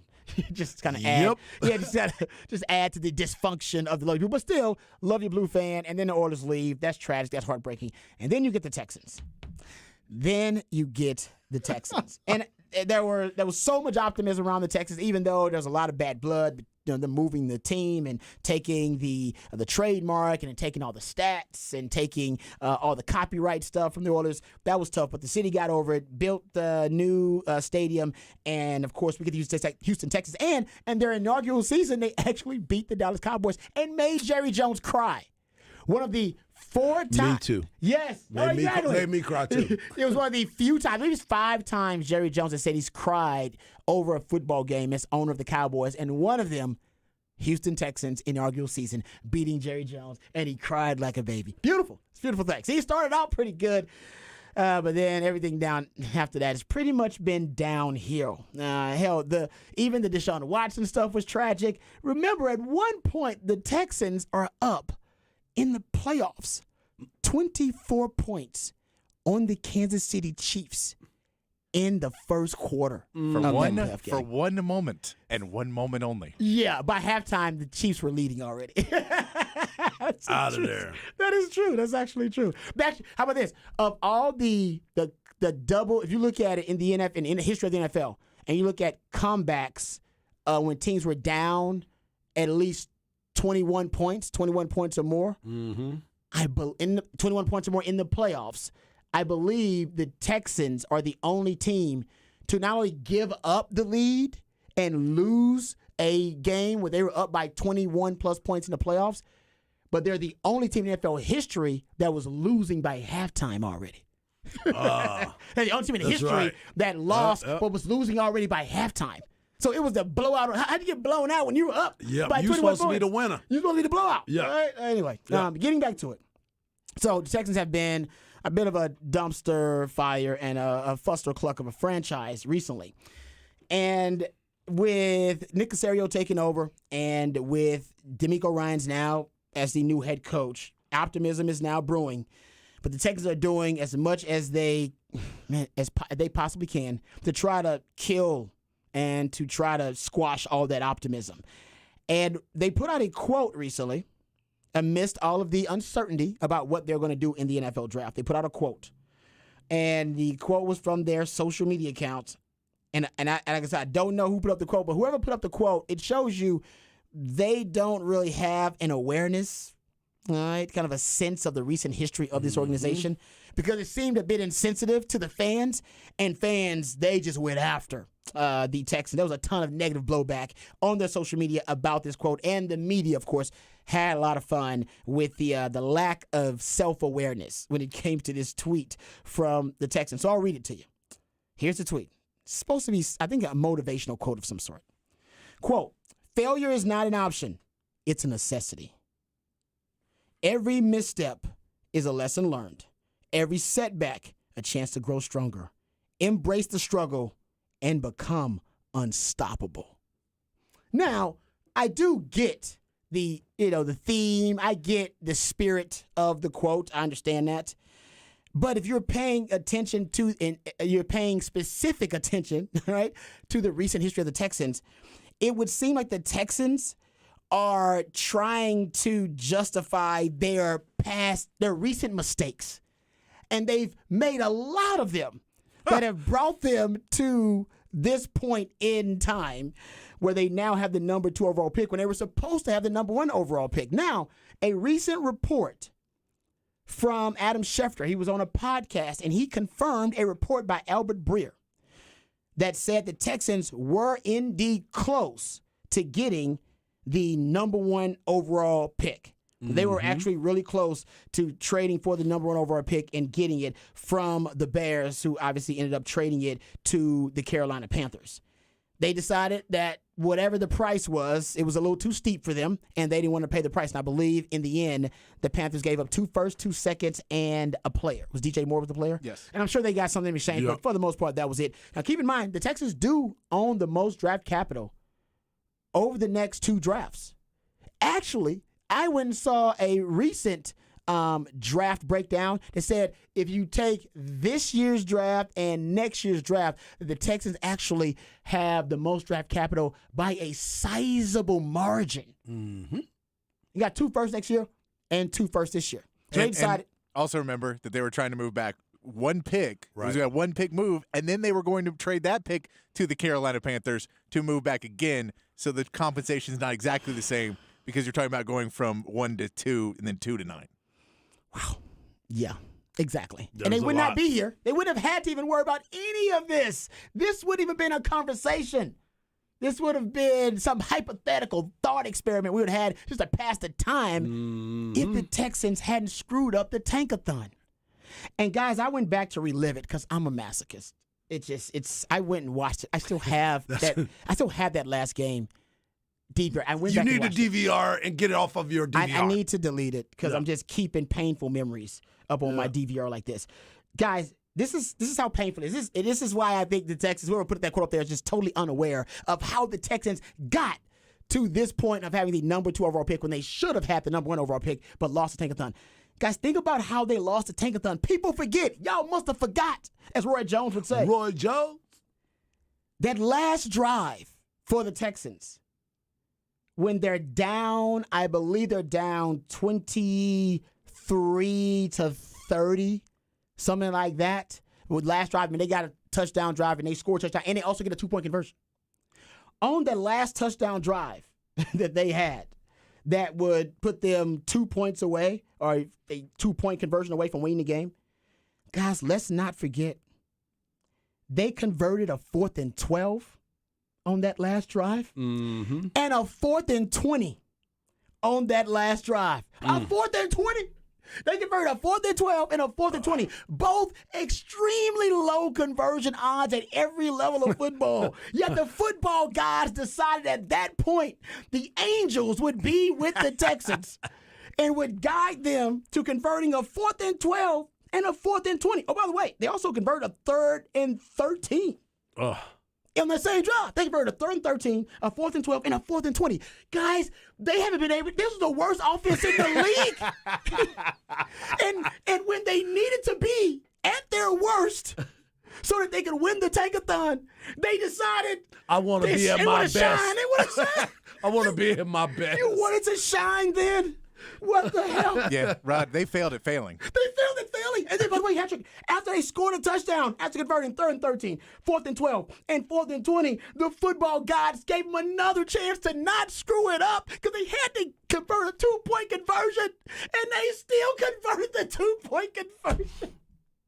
I got to tell you, at every step, they made the wrong move, including before the game when they fired the coach, but let him coach the last game.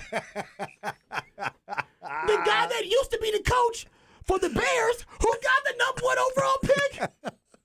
You couldn't write the irony of this ineptitude and dysfunction of the Texans, and somebody would dare tweet out when we're going through all of this stuff. Some jabroni, social media director or whatever, will tweet out, failure is not an option. It's a necessity. Every misstep is a lesson learned. Every setback, a chance to grow stronger. Embrace the struggle and become unstoppable. Have you been paying attention? Are you not paying attention to your own team? That is mocking all of our pain. All of our pain is being mocked by the Texans. What? This is like OJ writing a book. If I did it. What is wrong with you? You are a sick, twisted mofo to do that to people. They're going to tweet that out right before the draft when everybody thinks they're going to screw up this draft like they screwed up the other ones. This is the perfect time for Patrick to cue the Titanic music because it is definitely sinking over there. And Nick, here's my last stab before we get out here. Nick Caserio, which I like Nick Caserio, I do. But it would seem that Nick Caserio is running out of chances. If he screws up this draft, then I do think they need to move on from Nick Caserio too, even though I think he's drafted actually pretty well in the 2 drafts he's had. But D'Amico Ryan's being hired, that is a big part of it, and I was a big advocate for that hire, and I thought that was a home run move by Nick Caserio. But I'll go back to this. Since 1970, Super Bowl era, there have been 31 and done NFL head coaches, 30 of them. That's a lot. That's probably too many. The Texans and the 49ers are the only 2 organizations to have basically back-to-back one-and-dones. Now, the 49ers were able to recover pretty damn well after back-to-back one-and-dones. They had back-to-back one-and-dones. Actually, they had 3 one-and-dones in a row. They had 76, 77, and 78. They had 3 one-and-dones in a row as an organization. Terrible time for the 49ers. And then they hired Bill Walsh in 1979. The rest is history. They also did the same thing in 2015 and 16 when they had Jim Tomsula and Chip Kelly back-to-back one-and-dones. And then they hired Kyle Shanahan. So I'm hoping and praying that the only other organization to have back-to-back one-and-dones, which was the Houston Texans, 2021 David Culley, 2022 Lovie Smith, that they, like the San Francisco 49ers, will finally see the error of their ways after back-to-back one-and-dones and hire a damn good coach. Now, Kyle Shanahan is no Bill Walsh, but I think we'd all take a Kyle Shanahan in H-Town if we could get it. As a matter of fact, he was in H-Town. I was going to say, He ding, ding, ding, was ding, in ding. H-Town, along with Mike McDaniel was in H-Town. All right, you had Mike Vrabel was in H-Town too at one point. All right, Y'all squad deep right there. Matt LaFleur was in H-Town. Oh, you mean all those really great coaches were in H-Town at one point? Yeah, they were. And then you overlooked them because you wanted to hire, I don't know who the hell they hired. Oh, Bill O'Brien. Bill O'Brien, I was about to say. We're the Patriots of the South, Rod. Oh, that's right. Forgot about that. Another failure of an If you experiment. don't know nothing about the South, don't come to the South. So Nick Because we Caserio, are the South. Nick Caserio is the first GM in the Super Bowl era, ladies and gentlemen, to be allowed to hire a 3rd head coach after consecutive one-and-dones. Both of those 49ers GMs were fired. Joe Thomas was fired because Eddie DeBartolo Jr. fired him, and then Trent Baalke was fired from the 49ers after that. So Nick Caserio, the only GM in Super Bowl era to be allowed to hire a 3rd head coach after consecutive one-and-dones. So I'm hoping, like the 49ers, they will hire a really good coach, and that is D'Amico Ryans. But I'll go back to the Warren Buffett quote to end it all. Invest in a business that only a fool can run, because one day a fool will. Ding, ding, ding. That's the Texans. They are that business because the McNair family, right now, Cal McNair running that organization. Nothing against him as a person. I'm sure he's a great person, but he is not a competent NFL owner. All right, that's my rant. We'll come right back off the record right here on Ball Don't Lie, 104.9 The Horn.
Okay, I think Patrick's trying to tell me something. He thinks I was too riled up for Raj round today, and now he wants me to calm down, take some deep breaths, woosah. And that's why he's playing We Are the World on Top of the Charts Tuesday. That's right? No, I think it's going to take the whole world to not have the Texans mess up this draft. It really is. I agree. It's coming from a former Texans fan. People forget, my man Patrick is a former Texans fan. He left the fandom. He basically disowned the organization, renounced his fandom because they were so inept. Yeah. And you were thinking about coming back. I saw because D'Amico, your Raiders and I'm fandom like, experience all right. was bad. Yeah, because everywhere else I've tried to go has not ended well. And I was like, you know what? Maybe I'll just come back and be a Texans fan. And then they just can't make it easy, can they? They cannot. You said you would wait till after the draft. Yeah. You see why? Yeah. Very At the true. time, you're like, how Very could they true. mess it up? Great point. Yeah. I mean, I was trying to press you to come over because after the D'Amico Ryans news, I was really excited. I was You like, were? come on over, man. No. It's going to be great over here. And a little anxiety. Okay, so you actually found the Texans are having a draft day party. They're having a draft day party at the Miller Outdoor Stage, which I don't know where Okay. that is in Houston, but I I'm don't know sure where that is, I'm sure but it's a I'm sure- nice enough place. This is the lineup, though. I think this may be a good sign. Okay, give me. I need some good mojo. Performances by Slim Thug, Oh, nice. Little Kiki, 0. Lil Kiki, too? And DJ 0. Vanilla Trill. Wow. Will Okay. be appearances by Paul Wall, Bun B, and a bunch of Texans players. You know what? Because they went strictly H-Town. We're like, hey, They we went H-Town. H-Town. Represent. And Mark Wahlberg's not showing up or something like that. Great. That's good. I'm happy about that. There you go. They knew the deal. They knew the assignment. So They I knew think the that may be better. So that's good news. Yeah. I would enjoy that. Someone said that Joe number 2 said the whole damn thing gives me an ice cream headache, Rod. No, I agree. Texas fans did not like that rant because it hit too close to home.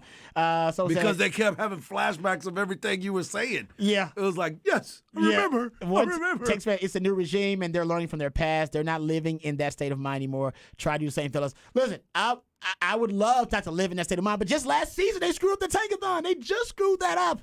You can't just automatically disregard what they just did. And they had a chance to get the number 1 overall pick, and they screwed that up. Yeah. Again, after the Tankathon. They could have traded up, and then they didn't want to give up the draft capital. So I'm just saying I got battered fan syndrome. I can't really believe in the Texans because I got trust issues. So I'll tell you, this is Welcome to my world. This is the beginning, and I bet there's Cowboys fans that have the same kind of story. No, So there my- is 100%. So when growing up, being an Oilers fan, my parents are Oilers fans, and so there was a point when I was real little, and I go and I'm getting babysat by someone in my family, and me and my brother are getting into a fight, and he takes something of mine, and I just lay into him with a bunch of expletives, and just call him every name that no 5-year-old should in know. front of the parents? In front of my Adults. my grandma or my great aunt or whoever it was heard, and it was just me railing off every cuss word and everything. I'm like 5.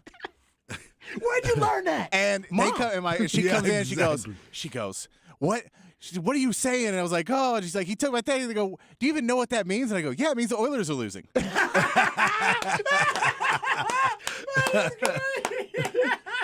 So that's my fandom. I love Maybe it. I don't have some trust issues with this Houston franchise. That is fantastic. I love that. What does all I that love that. mean? It means the The Oilers are Oilers are losing. losing. Every time they lose, Dad goes off. Yeah.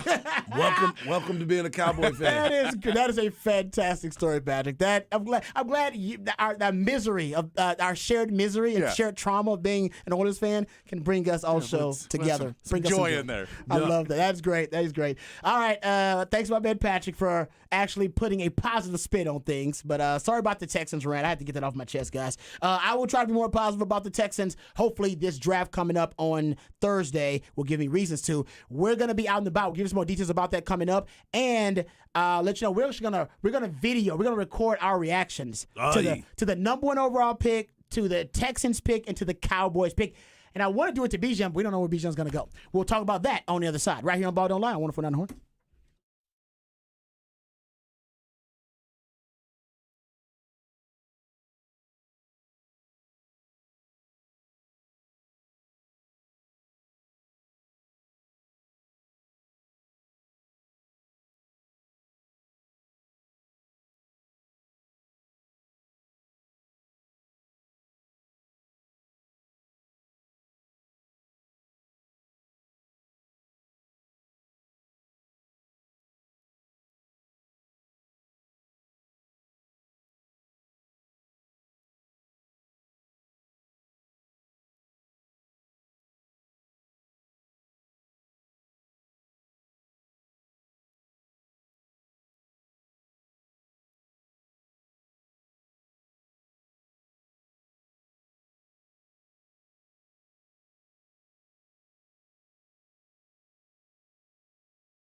All right, welcome back to Ball Don't Lie right here on 104.9 The Horn. Oh, anytime you can play Prince, it's a beautiful thing. Top of the charts Tuesday when my man Patrick plays jams. I reached the top of the Billboard charts on this day in history.